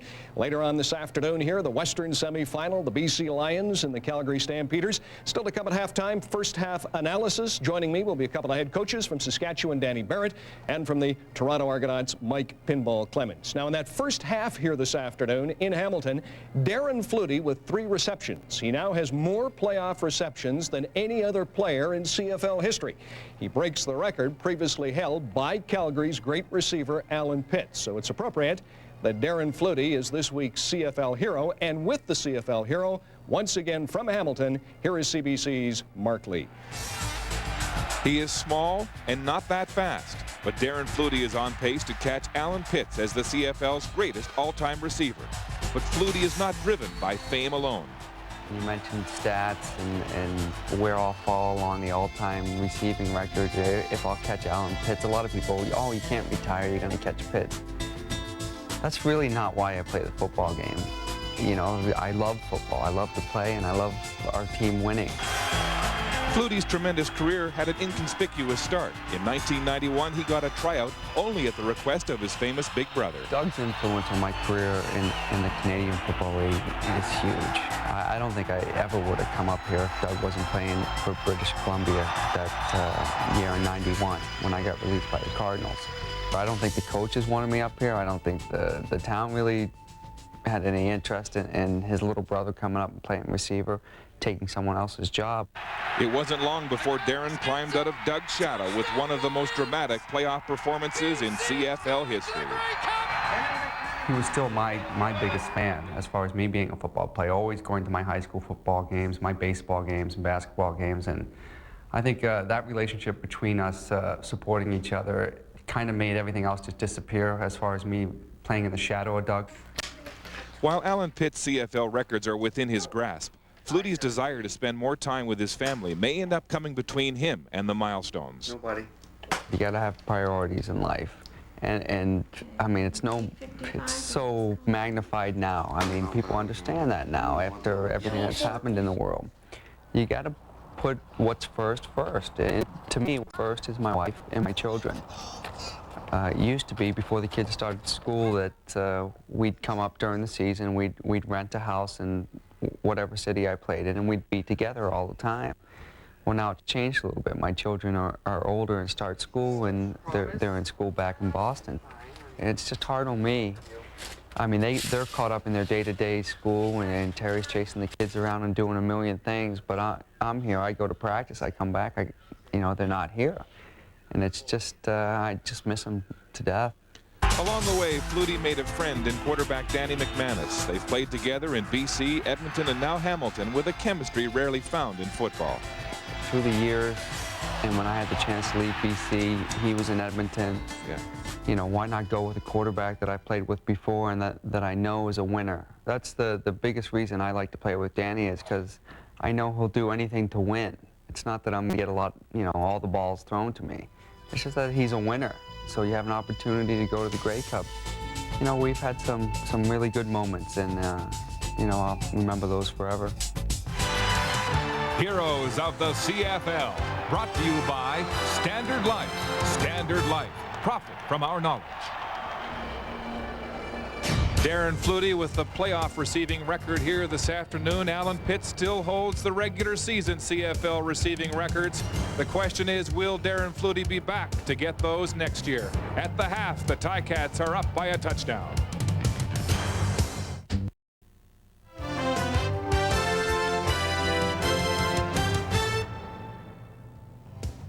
Well, they're not exactly eating them raw, but the Ticats do have a touchdown lead after one half of football. That's the story in the East. The story here in Calgary is the weather. Kickoff 90 minutes from now. Temperature is expected to be a summer-like 16 degrees. They're coming from the golf course to McMahon Stadium. And back live in Calgary as promised, Danny Barrett of Saskatchewan, Mike Clemens of the Toronto Argonauts join me. We continue to analyze the games this afternoon. Let's take a look at first half highlights. And I know you want to talk, Mike, about special teams and Amerson that started it. Yeah, first of all, talk about Archie Amerson and what we've done in the area of special teams. We mentioned offense and defense so much before the game started, and we turned out that special teams were what it came down to. That's the difference in the ball game. It's a 7-point game, and Archie Amerson has the knack of making great plays and big games. That's the reason we wanted him in Toronto this year. It didn't work out. Now you see he's making full use of all his opportunities, and Archie Amerson, great play, difference in the ball game so far. All right, Danny, you've been a quarterback. You're a head coach. Talk to me about discipline and maintaining your composure. I'm talking about Mihalik. Grace was also thrown out. 2 players gone in the first half. Exactly right. And you look at Mihalik being thrown out, being a starter, for a pretty good offensive line as well. And again, it probably right now, he's probably sitting there thinking he's let his teammates down, in which he has. Not a smart thing to do right here. You can see he's trying to get the official not to throw the flag, and I believe it was a spitting incident, uncalled for, and it's the right thing to do from the official standpoint. Now, the Ticats at this time appeared to be losing their composure. Yes. Jock Climby with a touchdown. Talk to me about the touchdown in particular, the play of Calvillo, which I think was key in this. You know what? Anthony Calvillo found a way to get himself some confidence back, and he did so by running the football. He moved around and he bought himself time, just as we see in the Jock Climby catch. Here, he scrambles around, he's in the pocket, he finds a little air, and to give Jock Climby enough time to get free, throws the ball, delivers the touchdown. Now, as we watched the game early on, Danny Barrett turned to me and he said something about Thomas Haskins. What was it? Well, when they had success early in the year, Thomas Haskins was a factor in their success on offense. And you can see in this game here already, he has 4 catches. This being his biggest play thus far, making moves here, making guys miss, and getting the ball up the football field towards the end zone. He is a key factor in their offense, and they need to keep him involved to have success. Now, it looked like that play would set up a touchdown. However, Mike Pringle fumbled. It was not to be. The Hamilton Ticats with a touchdown lead at the half. We got to go to Hamilton. A quick word. You want to say something? You know what? You can sense the frustration in his face, you know, after that fumble. It's a huge play in the football game, but he'll work hard to get that back. All right, we'll be here during the afternoon. Danny Barrett, Pinball Clemens, as we cover the semifinals on CFL, or on CBC. The CFL semifinals on CBC is what I'm trying to say. We'll go back to Hamilton right after this. Alouettes, this game has been all about Montreal trying to reestablish itself. Anthony Calvillo at quarterback, the run. Do you think you've done that in the first half? I think we've played hard. Unfortunately, we've turned the ball over in scoring position down here, and then 2, we let the big punt return go for us. But other than that, we've played solid. We've had some adversity we're battling, and if we stick together, it'll come down to the last kick. How about emotion?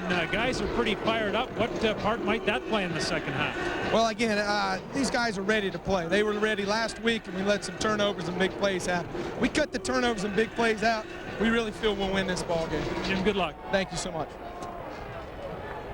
Glenn, Jim Popp was telling us yesterday when he fired Rod Rust, his first intent was to instill a sense of urgency on this football team. I would think his speech at halftime, here he is the first time as a head coach in football, would be a big one. Yeah, and I think he's done that. I think this team has played like they're playing with urgency. They're playing aggressively. They've got to control their emotion, if anything. Short kick. Warren Muzica grabs it at the 40-yard line and is brought down at the 45. Great field position for the Tiger Cats, who will play the third quarter with the win. Some of the keys that we were talking about in the game notes in this game, the legacy of Pringle, we see him involved. He doesn't have like close to 50 yards rushing in the first half, but he is involved. 3 chances for turnovers. Montreal has not capitalized on them, and that's why they're behind in this game. Danny McManus has put together some drives. Defense doesn't have sacks, but they're pressuring Calvillo. The difference is right now Calvillo's using Pringle. Montreal's got to capitalize when they get a chance with their hands on their football defensively. Tiger Cats first down to start the second half. McManus in the air is complete to Mike Morreale. He breaks a tackle from Irv Smith and goes for 6 or 7 more yards before Glenn Young drives him out of bounds in front of the Ticat bench. A 20-yard pickup for the Hamilton native. Yeah, and Irv Smith, you know, he went with the scouting report on Mike Morreale for this season, and that was that he has had a tendency to drop the football. So what he does is he tries with his right arm to throw it out there and punch the ball out, and then in doing that misses the tackle. Morreale has made 2 big catches in this game. That's one of them. Irv Smith, the veteran, moving from the inside half spot to the corner. On the ground, Troy Davis hit hard by Stephen Reed for a short gain on the play. The Tiger Cats moving the ball smartly here to open the second half. Well, after a half of football, again, it's very even. You take away the little bit more time in possession. That was basically in one drive for Danny McManus and the Hamilton Tiger Cats. That turnover really is the difference between a 15-8 game for Montreal and a 15-15 tie game. Mike Pringle, stoic after being animated following that fumble. Here's McManus, lots of time to throw. Nearly intercepted. Glenn Young had the ball in and out of the breadbasket, and he can't believe he didn't hold on to it. And that's why, you know, I really thought that this was going to be one of the factors in the game. Danny McManus has cut down his interceptions this season. In his career as a starter, he throws about 22 per year. This season he threw 9, but having said that, he will still sometimes try and force the ball into coverage. The reason he does it is because he's confident he can get the ball there with his arm strength. That's the 3rd interception opportunity for the Alouettes. They have not caught one yet in this game. Osbaldiston attempting this field goal from the 48. The snap bobbled. It's a line drive. Hits the goal post. No good. And so the odds had lots of space and time, but just off the mark. I'll tell you what, those uprights may be haunted. Last week, Giancola hit the uprights with a field goal. Danny McManus hit the uprights with what looked like a touchdown pass, and now Ozzie hits those same uprights with what looked like a good field goal. A little trouble with the hold from Darren Flutie. The snap was kind of behind him. They juggled it. That threw off the timing and kept the points off the board. Break for the Alouettes. First down at their own 25. Calvillo on the ground. That handoff is good. Pringle hit hard early. Oh, he ran into a train wreck. That was Jason Lamar, who has 96 tackles this season. Both quarterbacks not putting up big numbers in this game so far after a half of football, but that's because what defenses they're facing. Both Hamilton and Montreal defensively are playing more zone and forcing the quarterbacks to be patient and dump the ball short. That's why their numbers aren't huge after a half a play. 2nd down and 7 for Calvillo and the Alouettes. In the pocket, down the middle, knocked down. Brandon Hamilton with a diving defensive maneuver with that pass intended for Jock Climby. Brandon Hamilton signed as a free agent this year, and what an acquisition he was for the Hamilton Tiger Cats. He only has 1 interception after the entire regular season, but he's never been known as a defensive back that intercepts a lot of passes. He does lead the team in knockdowns, and sometimes a knockdown can be just as effective. He broke on that ball in a hurry, knocked it out of the air. He's a veteran cornerback that a lot of quarterbacks stay clear of, and with good reason, as Terry Baker will punt into a stiff wind coming out of the west. Amerson back with Jeff Johnson. Amerson returning a punt 93 yards for a touchdown in the first half. This one held up by the wind, dropping. It's fumbled. Johnson in and out of his hands. The ball's loose. There's a scrum and a flag down, and the Alouettes have the football. I think this will be no yards against Montreal, though, Mark. And it'll be Hamilton keeping the football, keeping possession. It looked to me that the Alouettes were awfully close.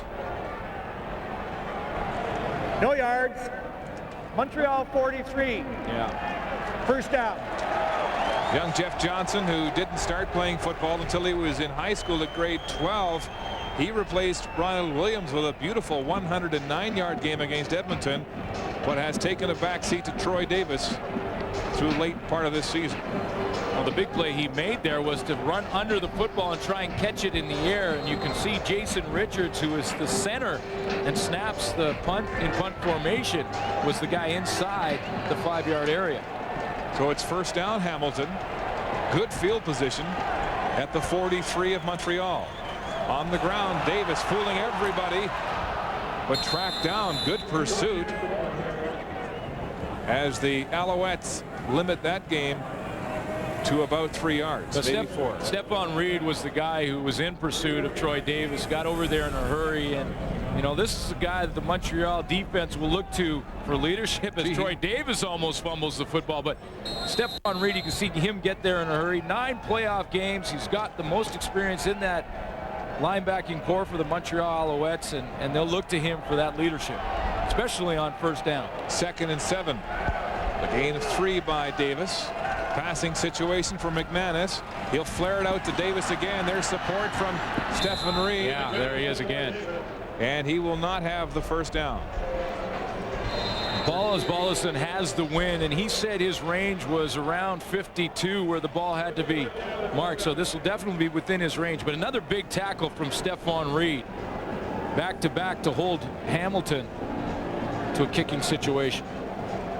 Stephon Reed, we featured a couple of weeks ago at halftime. Former promising skier, felled by a pickup truck in an accident at a crosswalk, and returned to football 2 years later. Here's the attempt from the 48. It's hard and left. It's dropped in the end zone, but will be conceded by Reggie Durden for a single, as Osbaldiston hit that one hard but misses again for the Tiger Cats, who go up 16-8. They're up. Shop online from the convenience of your own home, and you can get Canadian Tire money too. It pays to shop online. CanadianTire.ca. So the Tiger Cats get 1 out of possible 6 points on those 2 kicks from Ozzie. Yeah, and I don't think that snap was clean either. I think right now, between center, holder, and the kick, they're having some problems with that exchange. And if you throw the timing off on a kicker, it can make the difference. Field goals usually will be kicked within about 1.3 or 4 seconds. So much room for error. First down, Alouettes. Play action. Calvillo to the sideline. It's complete to Bruno Heppel, and he's wrestled out of bounds by Chris Schelling for a good first down production. You think Mike Pringle went in at halftime and just mentioned to Anthony Calvillo that he might want to just lower the football a little bit on those handoffs? I think he may have just looked at Anthony Calvillo. No words need to be spoken at that point. That's what I said. We mentioned it in the pregame, but when I saw Mike Pringle in the hotel lobby this morning, I said, how's the foot? He said, what foot? And we look at him, I was like, whoa, you got your game face on now. Calvillo to the sidelines again. It's complete to Tyree Davis, diving to center field. And Brandon Hamilton with coverage there. A 12-yard pickup by Davis, and another Montreal first down. This Montreal offense has been clicking since the second quarter. Yeah, and Anthony Calvillo is showing some composure here. He had a scoring opportunity that was squandered in the first half when he had the fumble and the bad exchange to Mike Pringle, and I'm sure he talked to Tracy Ham at halftime. Ham likely kept him calm and said, hey, this game is winnable. First down at midfield. Calvillo with time. He'll go deep, looking for Davis. Oh, just outside his hands, and then he pays for it as Rob Hitchcock puts the hammer on him. How much of an influence was Rob Hitchcock as he came from the middle of the field? That ball was thrown on a line to Tyree Davis. Don't forget, Rob Hitchcock knocked out Tyree Davis on this football field a couple of years ago. You're going to see Rob Hitchcock go across the field as soon as that ball's in the air. Number 42 is bearing down. That ball hit both hands of Tyree Davis, but he, out of the corner of his eye, saw 42 coming. It was 1999 right here when Davis was knocked cold by Rob Hitchcock. 2nd and 10. Pass high for Ben Cahoon and incomplete as he went up for it. Diedrich Mathis right there to drop him. Incomplete, and a punt situation for Montreal. Anthony Calvillo tried to throw a timing pattern. In other words, throw the ball out there before Ben Cahoon had come out of his break, and that ball just sails on him a little bit. See, it flutters through the air, it sails on him, gets up there high, because Ben Cahoon had some separation on Diedrich Mathis, enough for the first down. That ball just sailed on Calvillo. Baker to punt. Amerson and Grant now back for it. Grant replacing Jeff Johnson, who dropped the last one. Baker takes his time. Heads up, guys. Shanks this one. It drops at the 30. Comes back towards the Alouettes. Flags are down. Grant has it. And it'll be Reggie Durden called for no yards. That will be tacked on to help the Ticat field position when we come back.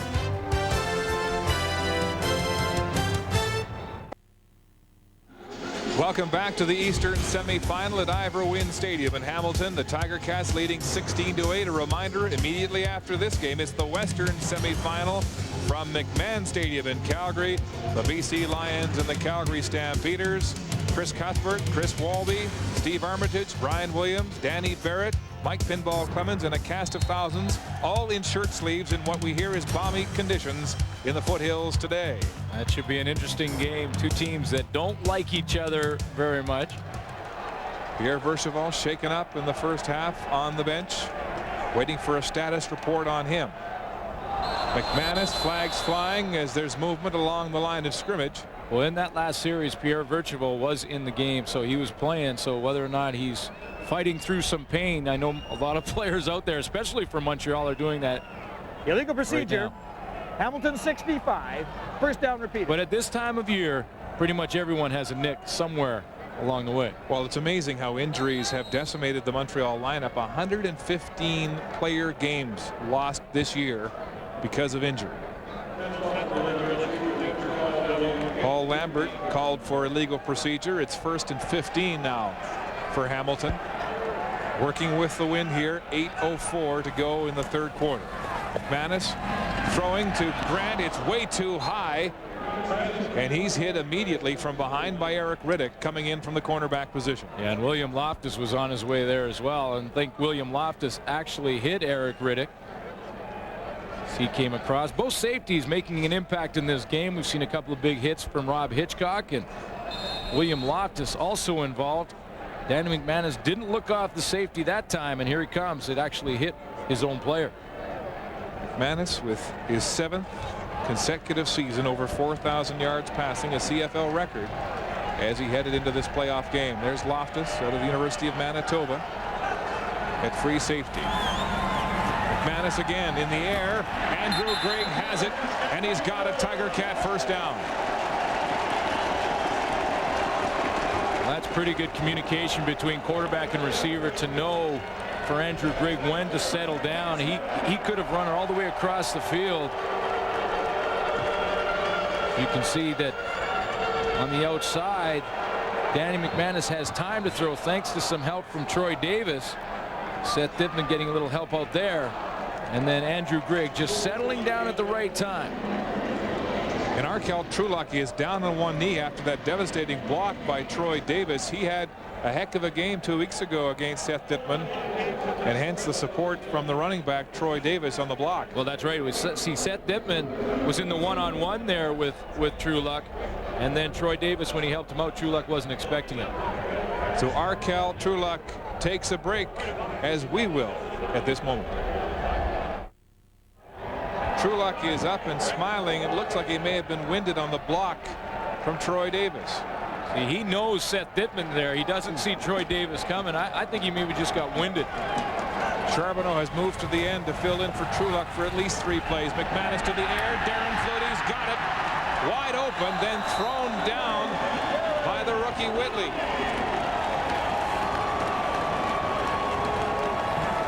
All of a sudden, the Hamilton Tiger Cats offensively are trying to find a few seams in the zone. Flutie goes to the outside, and then just, again, watch him settle down as soon as the ball's in the air and find that soft spot. See, Irv Smith is deep in coverage. James Whitley is short. He threw it right in between the two. 28-yard pickup as he builds on his playoff record with 4 catches this afternoon. 80 in the career. McManus play action. Passing again. It's complete to Archie Amerson. Wiltshire in pursuit. Amerson, touchdown! Tiger Cats!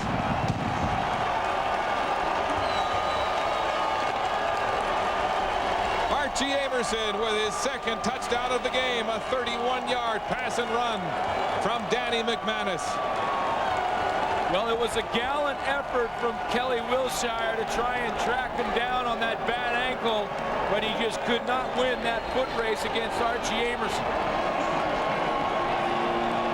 Wiltshire playing with an injured ankle, on crutches on Tuesday. Doubtful.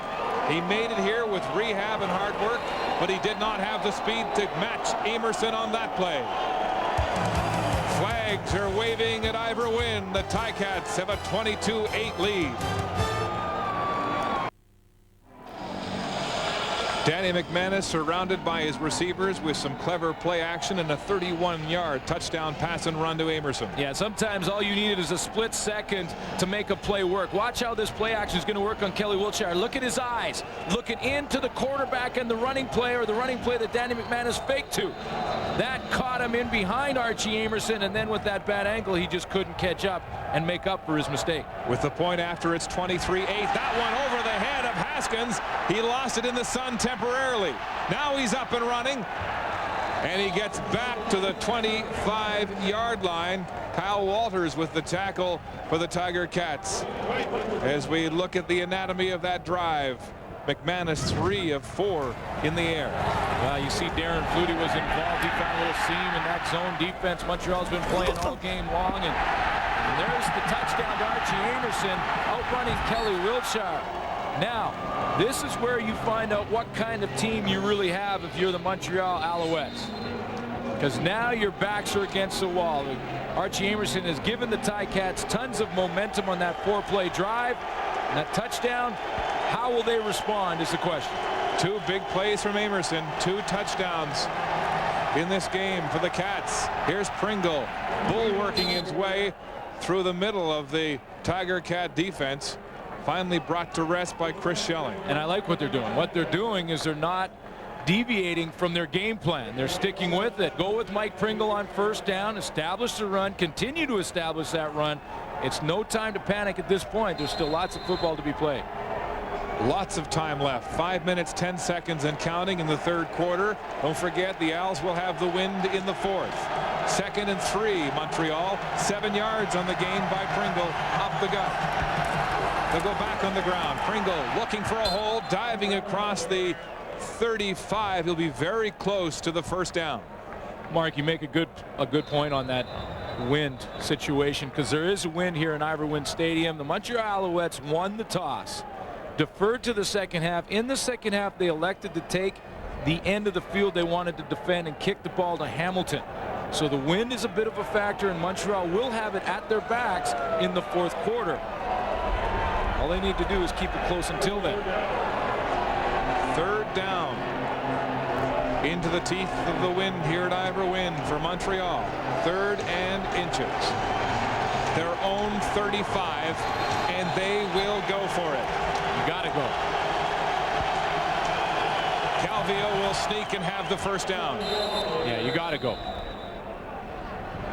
Down 23-8. If Jim Pop elects to punt into the wind in that situation, what he's saying, the message he's sending to his football team is, I don't have any confidence in you guys up front on the offensive line. So that's a situation where you have to gamble. They go ahead and get the first down and keep this drive alive. Get 3 more chances at it. Jim Pop in his first playoff game as a head coach. A big one here as his team tries to break a 7-game losing streak to end the regular season and move on to the East Final in Winnipeg. On the ground, Pringle goes outside. There's Montford turning him inside. Mike Philbrook, Jason Lamar waiting with open arms. See Joe Montford working there on Neil Ford, and I thought Neil Ford had the block made initially. When Mike Pringle took the football to the outside, it looked to me like Neil Ford had great position on Joe Montford, but this is what he does play after play. Right to the right of your screen, Montford looks blocked, gets off the block, and makes an impact on the play. And the impact he made was to cut Pringle off so that Montford's friends could get there to make the tackle. You know, Joe Montford this year has not been possessed with trying to get sacks. He's played well. He's not been beaten on plays like that. Calvillo, 2nd and 8, calls an audible. Rolling now, throwing downfield, looking for Tyree Davis, but double coverage on the play. Incomplete.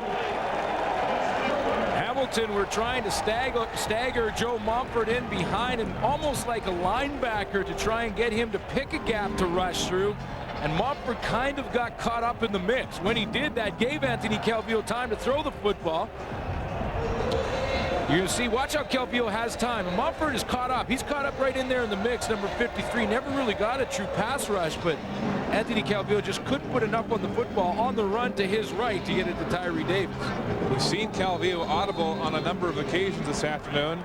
He is calling his plays in a playoff game, his own plays for the first time. He did it last week in Edmonton, and they said, let him roll. Baker to punt. Amerson and Corey Grant back to receive. This one into the wind again. Oh, it's a good one. Driving Amerson to his 37. Good coverage. Loftus gets a hand on him. Then it looks like Glenn Young from behind. Yes, as Amerson returns that 35-yard punt just 2 yards. You know, it's interesting. Anthony Calvillo was just talking to Tyree Davis. They just split up on the sideline after that play. You know, one of the rules of thumb for a receiver is if the quarterback starts to scramble and you have a deep pattern, you have to come back to the football. If you have a short pattern, you turn it up and go deep. And I think Anthony Calvillo went over there to Tyree Davis. He was sitting right beside him there and said, listen, if you've got a deep pattern and I'm scrambling in trouble like that, you put the brakes on, you come back and help me out. They discuss that, and they'll work that out if it happens again. Calvillo and his backup, Dan Gonzalez. Here's McManus. Across the middle, Amerson again, he's got it. And another first down. Irv Smith, the veteran in coverage for Montreal. 14-yard pickup for Archie Amerson, who has been the catalyst for the Ticat offense with 2 big touchdowns today. Well, the first one on special teams, and it really was all Archie Amerson as he broke a bunch of tackles, got to the outside, and then his speed kicked in. 3rd gear, 4th gear, put in overdrive, and then this pass to the flat, to the outside, along the sideline, outran Kelly Wilshire. That was his 2nd touchdown. McManus in the air again. Amerson wide open behind Stephen Reed. And another big Hamilton first down as the Cats continue to move the ball with authority through the air.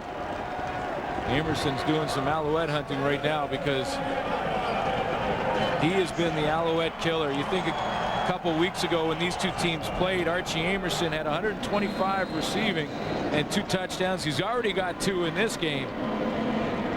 And right now, he is the go-to guy for Danny McManus. Looked like he got up limping after that catch. 21 yards on the gain for Amerson. Ticats first down again. McManus with lots of time across the middle. Wide open, Darren Flutie. He dropped the ball. Flutie was gone for the touchdown at the 5. And he dropped it. You don't see that too often. Oh, you see Danny McManus smile. He couldn't believe 82 dropped it.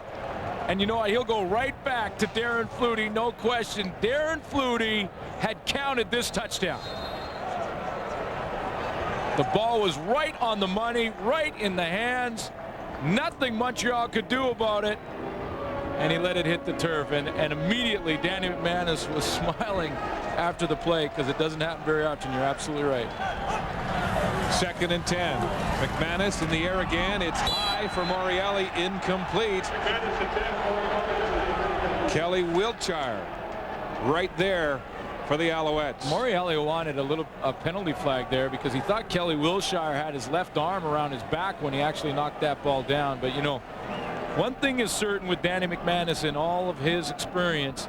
We talked about the 10 playoff games he's been in. He's won 7 of them, the Grey Cups that he's been in. If you continue all game long to give him the same look, whether it be zone or man, he'll find a way to beat you. Here's Osbaldiston from the 43. He's wide right. Reggie Durden has the ball in the end zone for the Alouettes, killing time, and then he's brought down by Muzica. 0 for 3. Paul Osbaldiston with the win here in the 3rd quarter. Well, 2 of them, you could probably say the snap and the hold weren't perfect, but you know that one was partially Paul Osbaldiston. That's a difference of 7 points in this game. It is really keeping Montreal's hopes alive because it would be a lot worse right now had he made all 3. Glenn, it was against Montreal on October 28th, 2 weeks ago, that Osbaldiston injured his calf and his plant leg. But he felt pretty good going into this game. Warming up, we saw him kick several from at least 52 in the same direction. Saw a shot at Danny McManus there, and I'll tell you what, if you give Danny McManus the same look all game long, and I know Montreal's strategy has been to be patient with McManus, but he's starting to pick him apart. He may have to switch things up. This will be the last play of the 3rd quarter. Calvillo rolling, gets it out to Haskins, and he drops one right in his hands. So they'll change ends. It'll be 2nd down for Pringle and the Alouettes, and they'll have the win for the 4th quarter when we come back.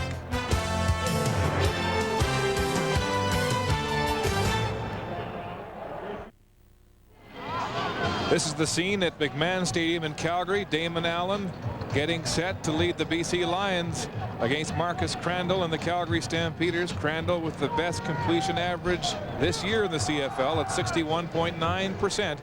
That's immediately following our Eastern semifinal here at Ivor Wynne Stadium, where we get set to start the fourth quarter. Let's have a look at the third quarter stats. I talked about the steady diet. Look at that, 213 yards. In the first half, Danny McManus had thrown for 83 yards. Obviously, in one quarter, he's done 130 yards in the third. So you add that all up, what you're doing is you're seeing a steady diet defensively from Montreal, and Danny McManus is starting to figure it out. Fourth quarter, 2nd and 10, Montreal now with the win.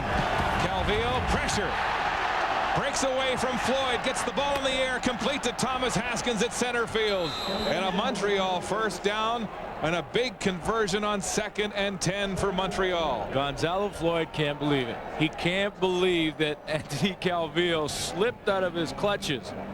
He had him. Gonzalo Floyd, number 90, and a great pass rush as the offensive line slid to the left, and that left a one-on-one with Gonzalo Floyd and Mike Pringle. First down, Montreal at center field.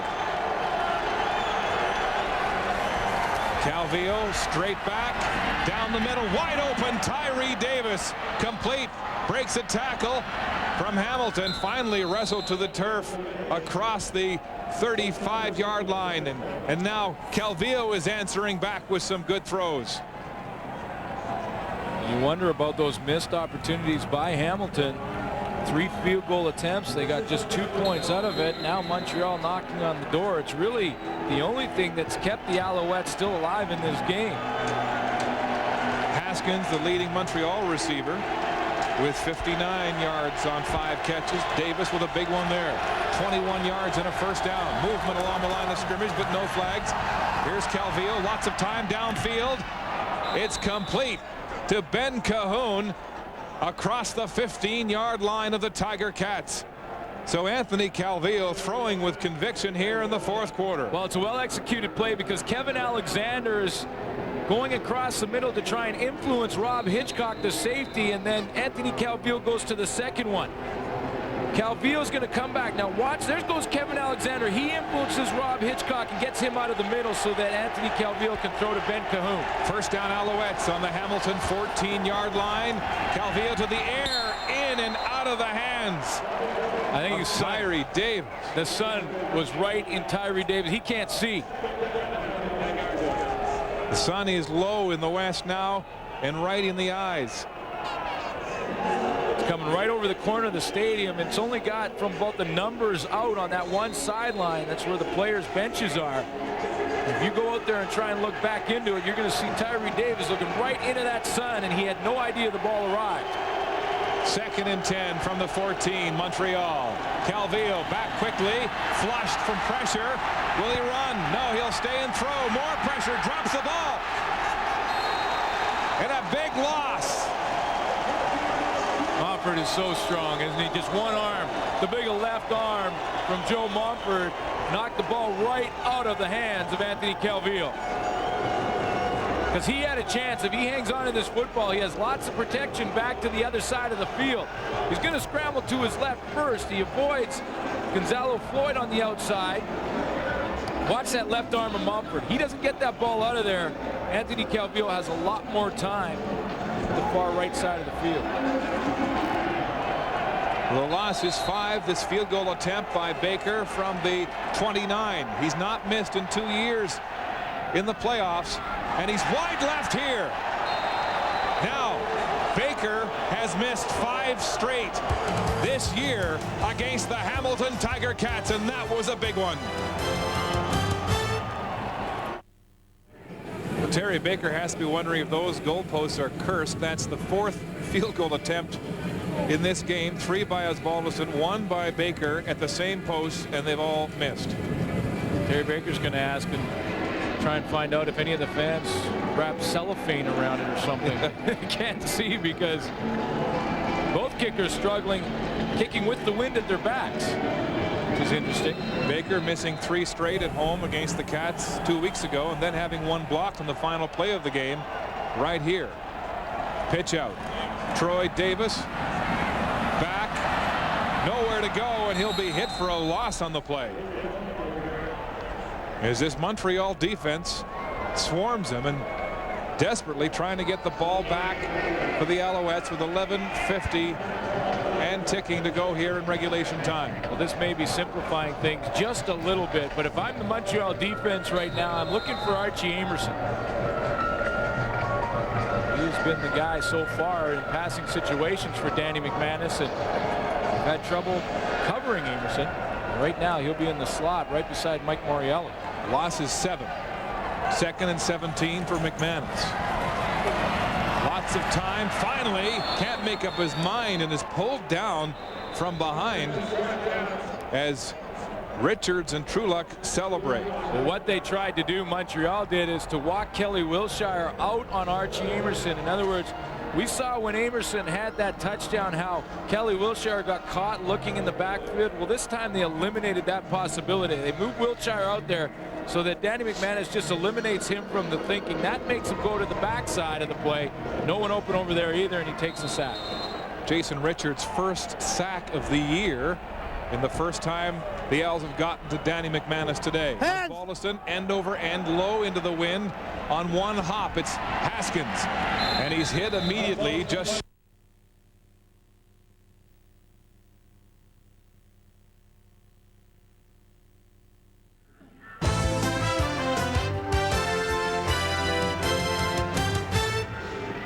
and welcome back to Ivor Wynne as we celebrate our 50th season of the CFL on CBC. Mark Lee along with Glenn Suter and our spotter Rob Prefo here at the press box at Ivor Wynne Stadium. The Alouettes need 2 touchdowns, one with a 2-point convert to tie this game. The time is of the essence. Yeah, there's plenty of time for the Montreal Alouettes, but at this point in the game, they're going to have to start going down the field. We talked about staying with your game plan in the third quarter. Well, they're running out of time now. Anthony Calvillo's got to take some more chances, try and get that ball down the field a little deeper. Tension building on the Alouette bench as Calvillo goes back to pass. Pressure deep downfield. Flags are down. It's way overthrown, intended for Kevin Alexander. Is there going to be a late hit on Anthony Calvillo? Kevin Alexander was basically double covered by Gerald Vaughn and Rob Hitchcock. Calvillo with contact on a receiver. Hamilton 25. First out. There's the contact against a receiver called against Dwayne Butler of the Tiger Cats.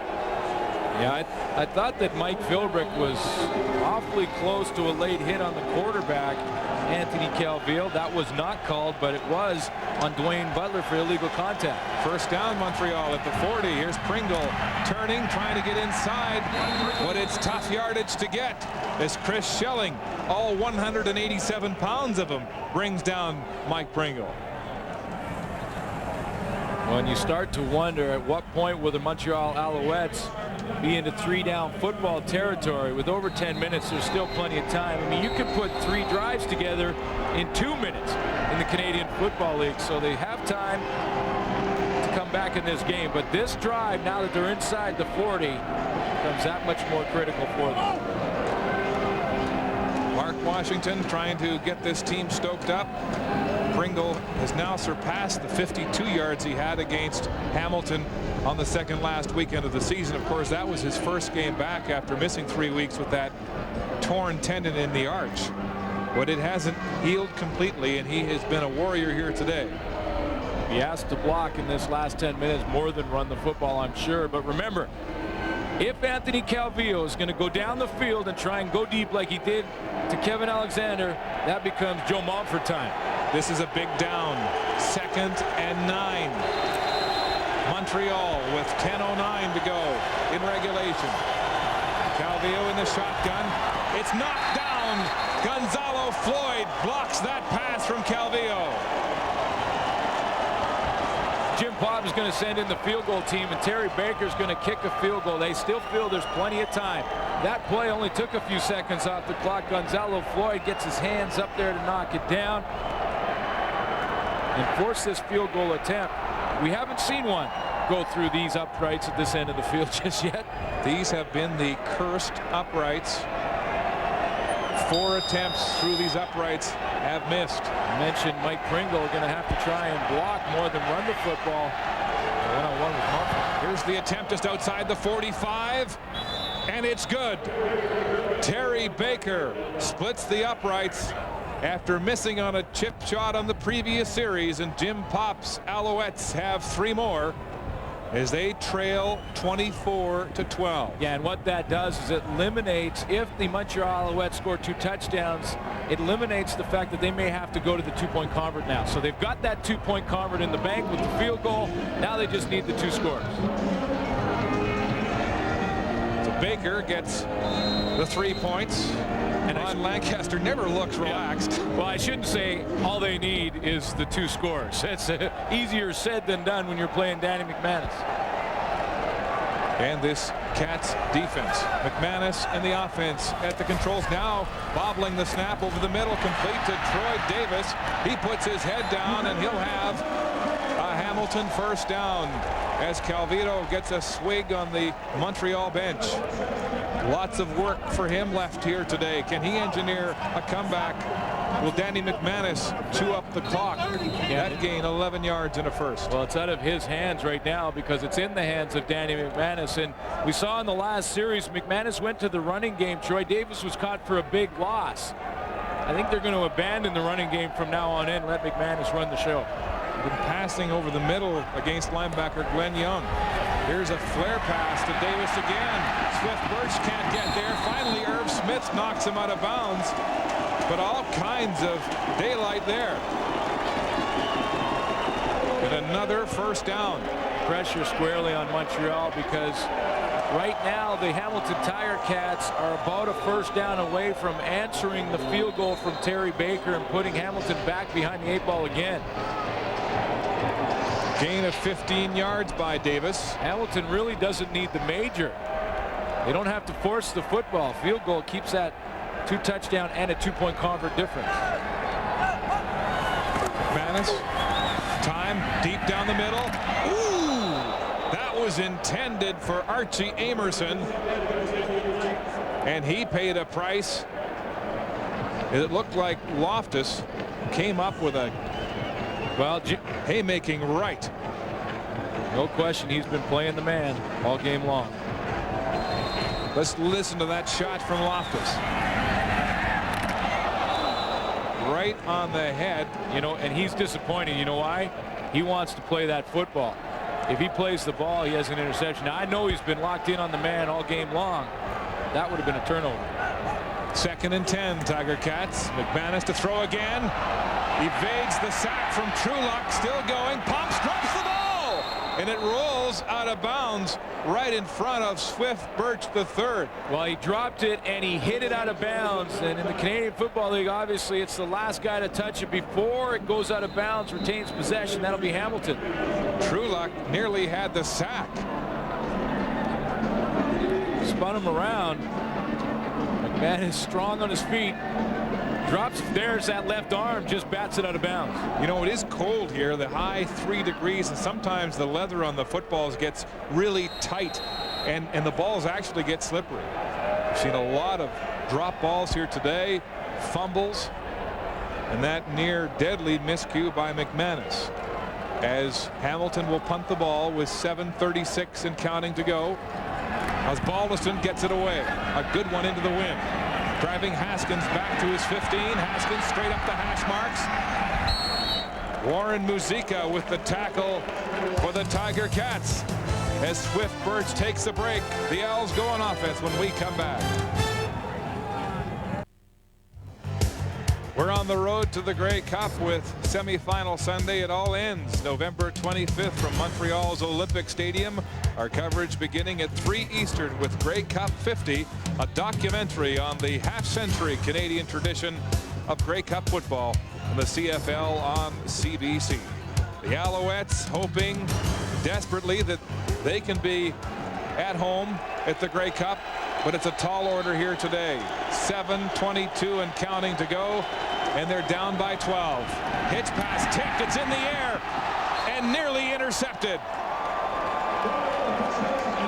Well, Gonzalo Floyd right now doing his best Michael Jordan and knocking balls out of the air left and right. We saw the last series, he got the knockdown, he tips that one up, and Ticats had a chance on the interception. I believe it was Dedrick Matheson had a shot at it. It's that quick play out to Thomas Haskins they're trying to execute. Tough situation for the Owls. 2nd and 10. Here they come. Pressure. Calvillo tries to bail out. He won't get there. Joe Montford with a big sack. You know what's amazing about Joe Montford? We talked about his 86 sacks in the last 4 years in the regular season. 19 this year. He's just been unstoppable as far as rushing the passer in Canadian football. Second to none. But you know that he only had 1 sack in the postseason. That was back in 1996. That's his first one in a long time in the postseason. 2 today. Heads up. The punt is away from Baker. Amerson grabs it, then falls to the turf and is tackled immediately by Stephen Reed. A 38-yard punt. Joe Montford looked very disciplined on that play. He wasn't in the backfield. He was waiting. He was containing. And the quarterback came to him on that play. We talked about what he's done over the last 4 seasons, and 86 sacks is second to none. No one in Canadian football in a 4-year period has registered more sacks than Joe Montford. And what I thought was amazing, looking at the numbers, it was 96 the last time he had a postseason sack. He's on fire. And that snuffed another Montreal series. McManus stays on the ground. Troy Davis. Cats trying to run the clock. Short gain of 2, maybe 3 yards for Troy Davis on the play. Yeah, and now the clock is the worst enemy for the Montreal Alouettes. And if Danny McManus can put any kind of drive together here, then it can pretty much seal the deal, especially if he can come away with points, even a field goal. Montreal, right now, the pressure on their defense to create that turnover at least cause Hamilton to punt the football. But then it's hurry-up offense and almost 3 down time for the Alouettes. 2nd and long, 8 yards to go for McManus and the Cats. Ball's away, complete to Darren Flutie, but well short of the first down. They'll be 5 yards short. And so another punt situation for the Tiger Cats. So the defense did their job. Pressure was on them to force the Hamilton Tiger Cats to punt the football. That puts it in Anthony Calvillo's hands. Now, with 5 minutes and 49 seconds left, he's almost got to start getting into the hurry-up offense. He's still down by 2 majors. Will he put his stamp on this football team, as Tracy Ham encouraged? As Balderson's average down to 37.9. The wind has been a factor here this afternoon. He's going right into it. Let the clock tick down. Ozzie gets a beautiful spiral away. Deep.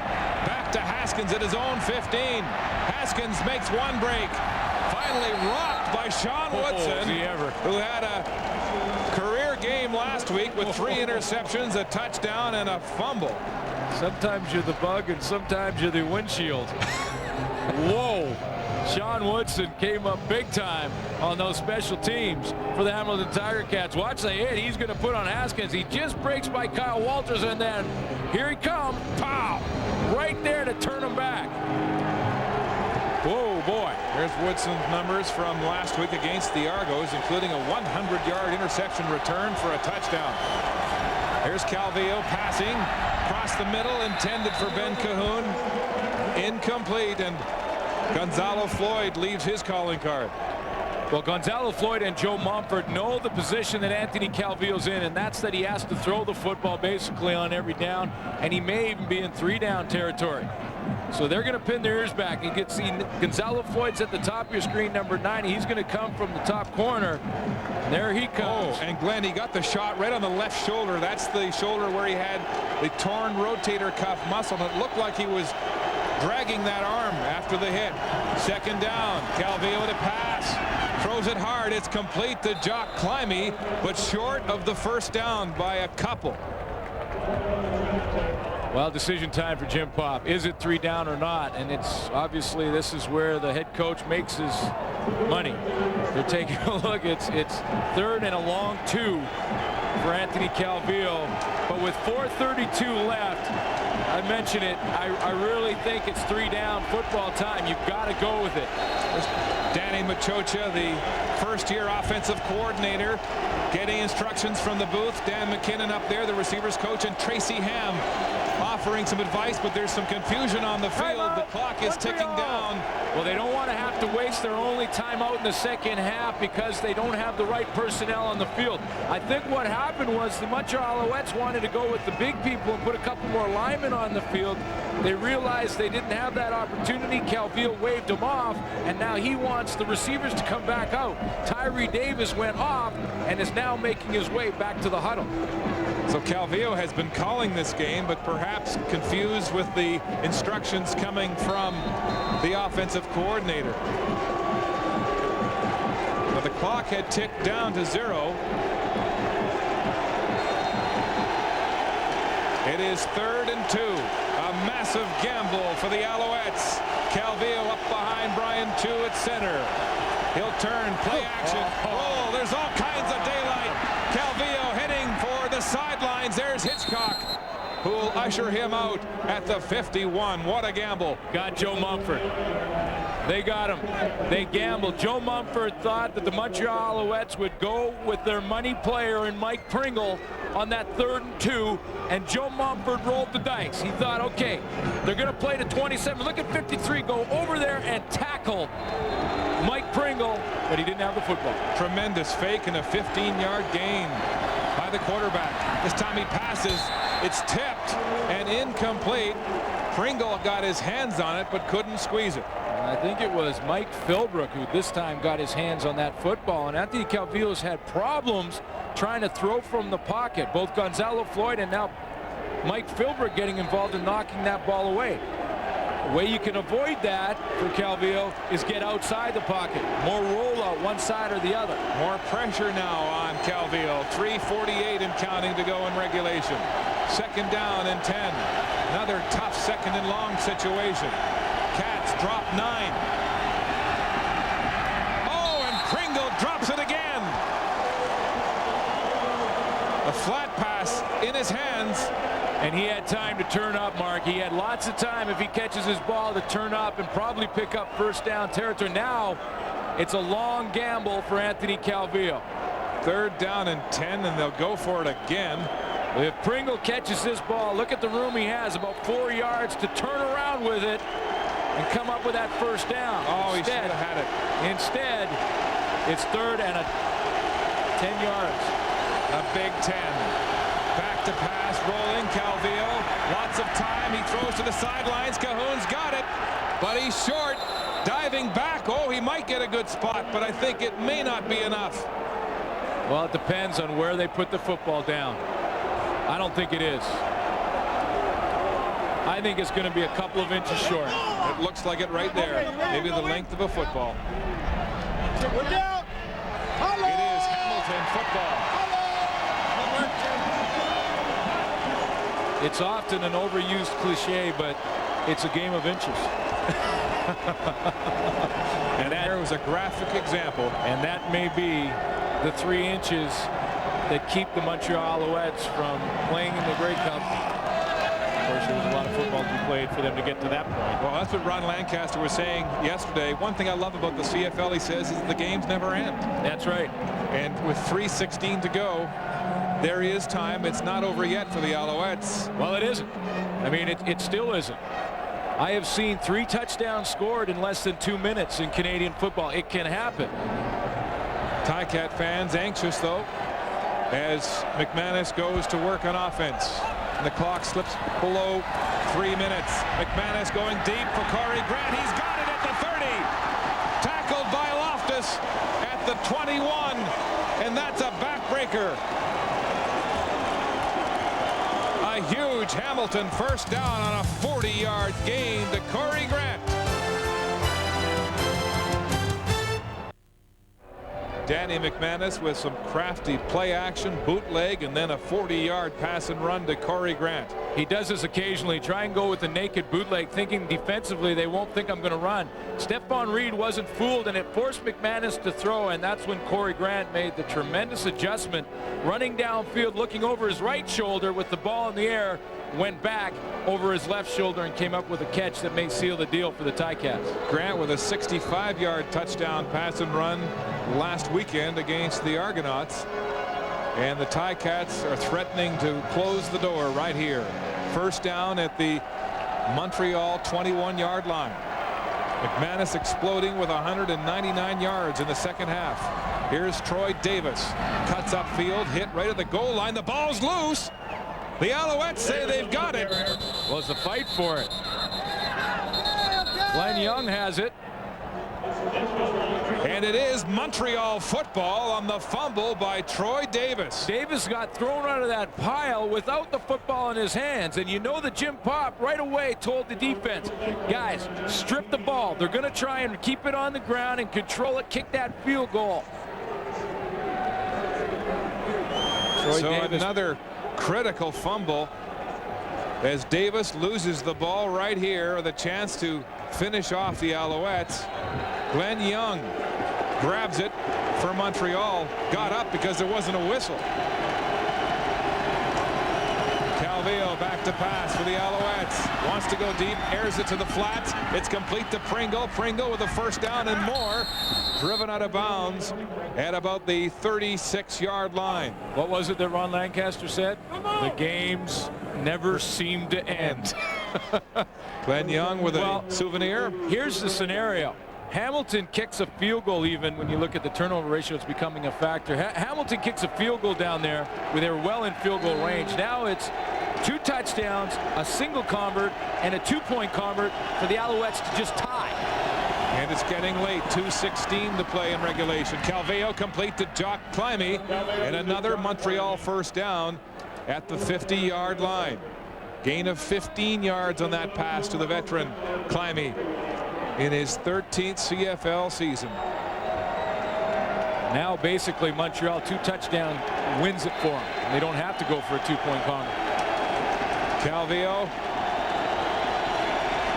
back to pass, short drop. It's tipped again and intercepted. Clifford Ivory has it for the Tiger Cats, and that just might do it. Gonzalo Floyd with the hat trick on the knockdown. Calvillo has had a tough time throwing to his left over the outstretched arms of Gonzalo Floyd, and Clifford Ivory, I think, has ended Montreal's chances at a rally. Gonzalo Floyd is taught as a defensive end, if you're not going to get the sack, get your hands up. He's done it well all game long. This is the 3rd time he's got one of those big mitts on the football, and it may have been the most costly for Anthony Calvillo. He has had problems throwing from the pocket, getting it up over those defensive linemen. Mike Philbrick also knocked one down. This time Clifford Ivory picks up the tip.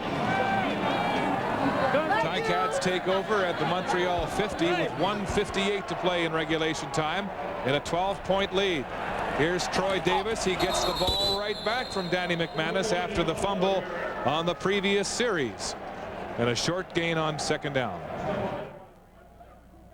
Shop online from the convenience of your own home, and you can get Canadian Tire money too. It pays to shop online. CanadianTire.ca. Second down it is, 8 yards to go as the DBs celebrate Clifford Ivory's interception.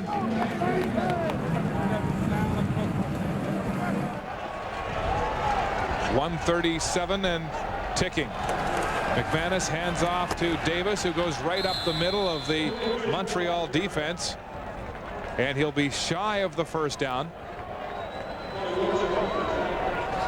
It's only about a yard short, but you know Ron Lancaster will play the odds, get the punt team out there and make Calvillo drive the length of the football for the first, if he can do it, for the first of 2 touchdowns, because he needs 2 to come back and win. Well, the Alouette bench looking despondent, coming into this playoff game on a 7-game losing streak. And with 1:30 to go in regulation, it's a tall order. Beware. Haskins the only man back. 11 men on the line for the Alouettes as Osbaldiston gets set to punt from midfield. Osbaldiston angles it to the sidelines, and it goes out at about the 27-yard line. And so a break in terms of field position for the Alouettes. Well, it's a big break. I know Paulus Bollison was trying to angle it out of bounds. He only got 15 yards on that punt. When you angle it out of bounds, you obviously take a whole bunch of distance off the kick, but Ozzie would love that one back, obviously. Clock down to 1:11. The ball will be spotted at the 30-yard line for Anthony Calvillo and the desperate Alouettes. 9-2 at one point, and then 7 straight losses till now, and he's sacked. Mike Philbrick gets Calvillo.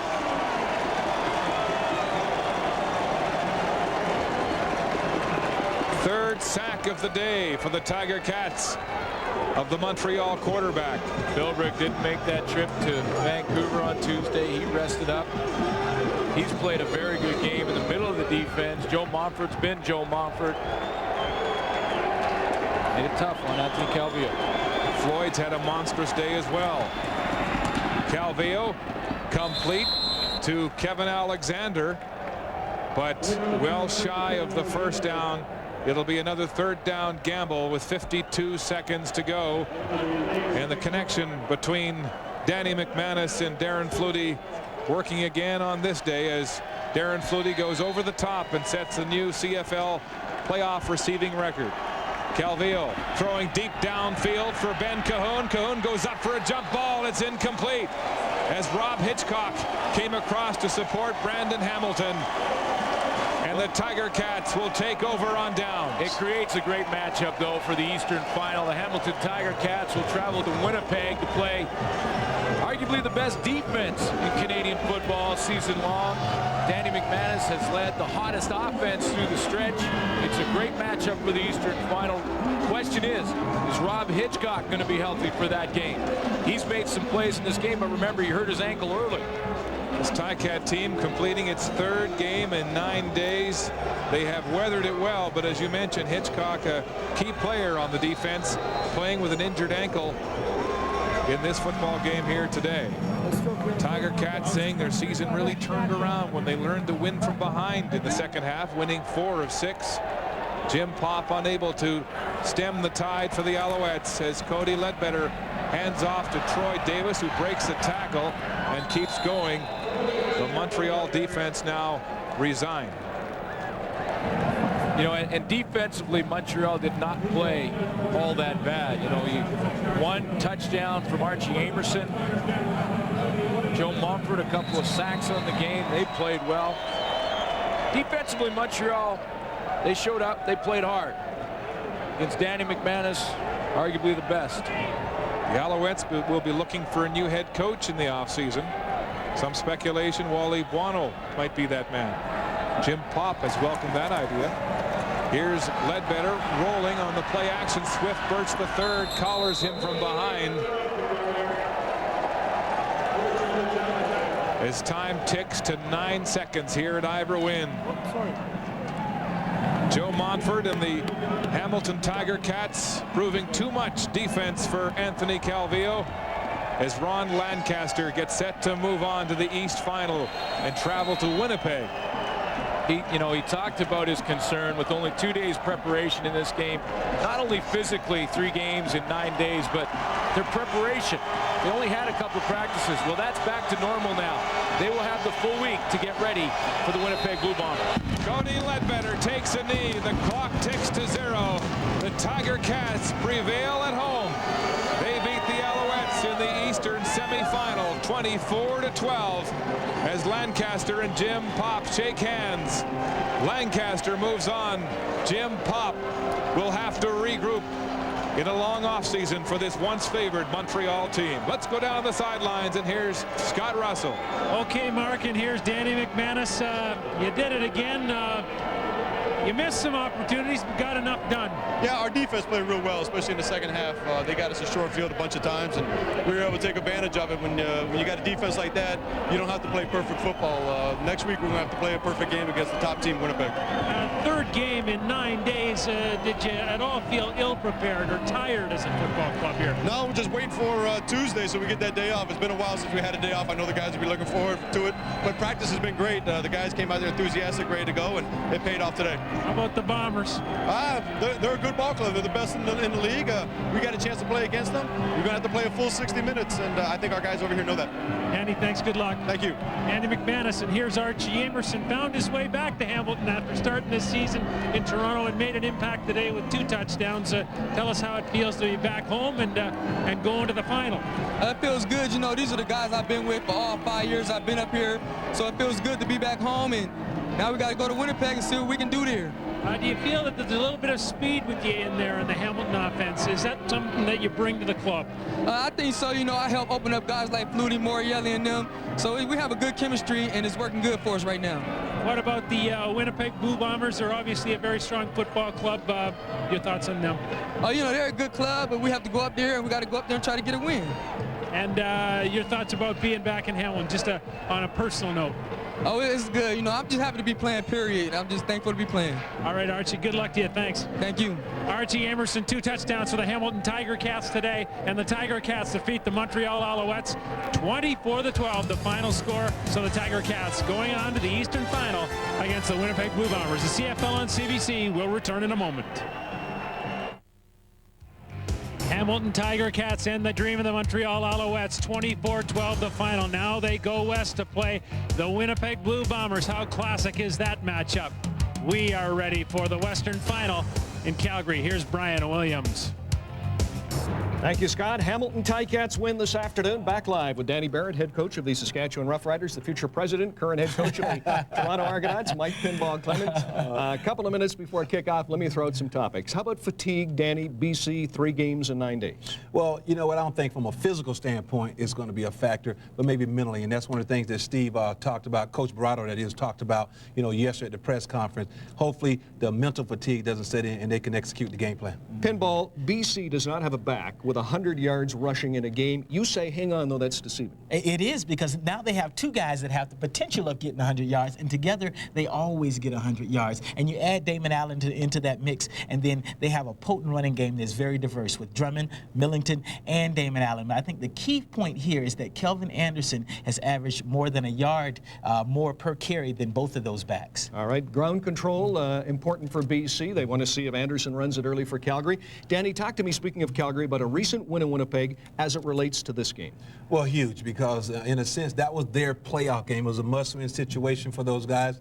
You know, they had to win that game in order to even solidify a playoff spot. And so they've actually had a week of playoff preparation already. You know, they beat Winnipeg, and now today, I think it's a huge confidence factor for those guys in this game. Pinball, what about special teams? Archie Amerson with that punt return, a factor early at Iverwin this afternoon. It's not windy here. It's warm. It's sunny. Will the special teams be a factor? Special teams makes our game so great, and Antonio Warren has had the best year on special teams than anybody in the league. You need a warrant for his arrest, and he's just a great player. But the kickers, I think, Calgary kickers are going to be a big factor. However, one of those Calgary kickers, Tony Martino, is now in BC. I think you have an even factor. Kicking, as far as field goal kicking, Calgary, and if you go to the punting, Martino in BC. All right, watch out for Warren at halftime. We'll be back. Scott Russell will have a full report, highlights, and interviews from Hamilton. We'll have more with Danny Barrett and Mike Pinball Clemens. We're all set for the Western Final. It's time for Western Semifinal. It is time for the kickoff, the Western Semifinal here in Calgary, the BC Lions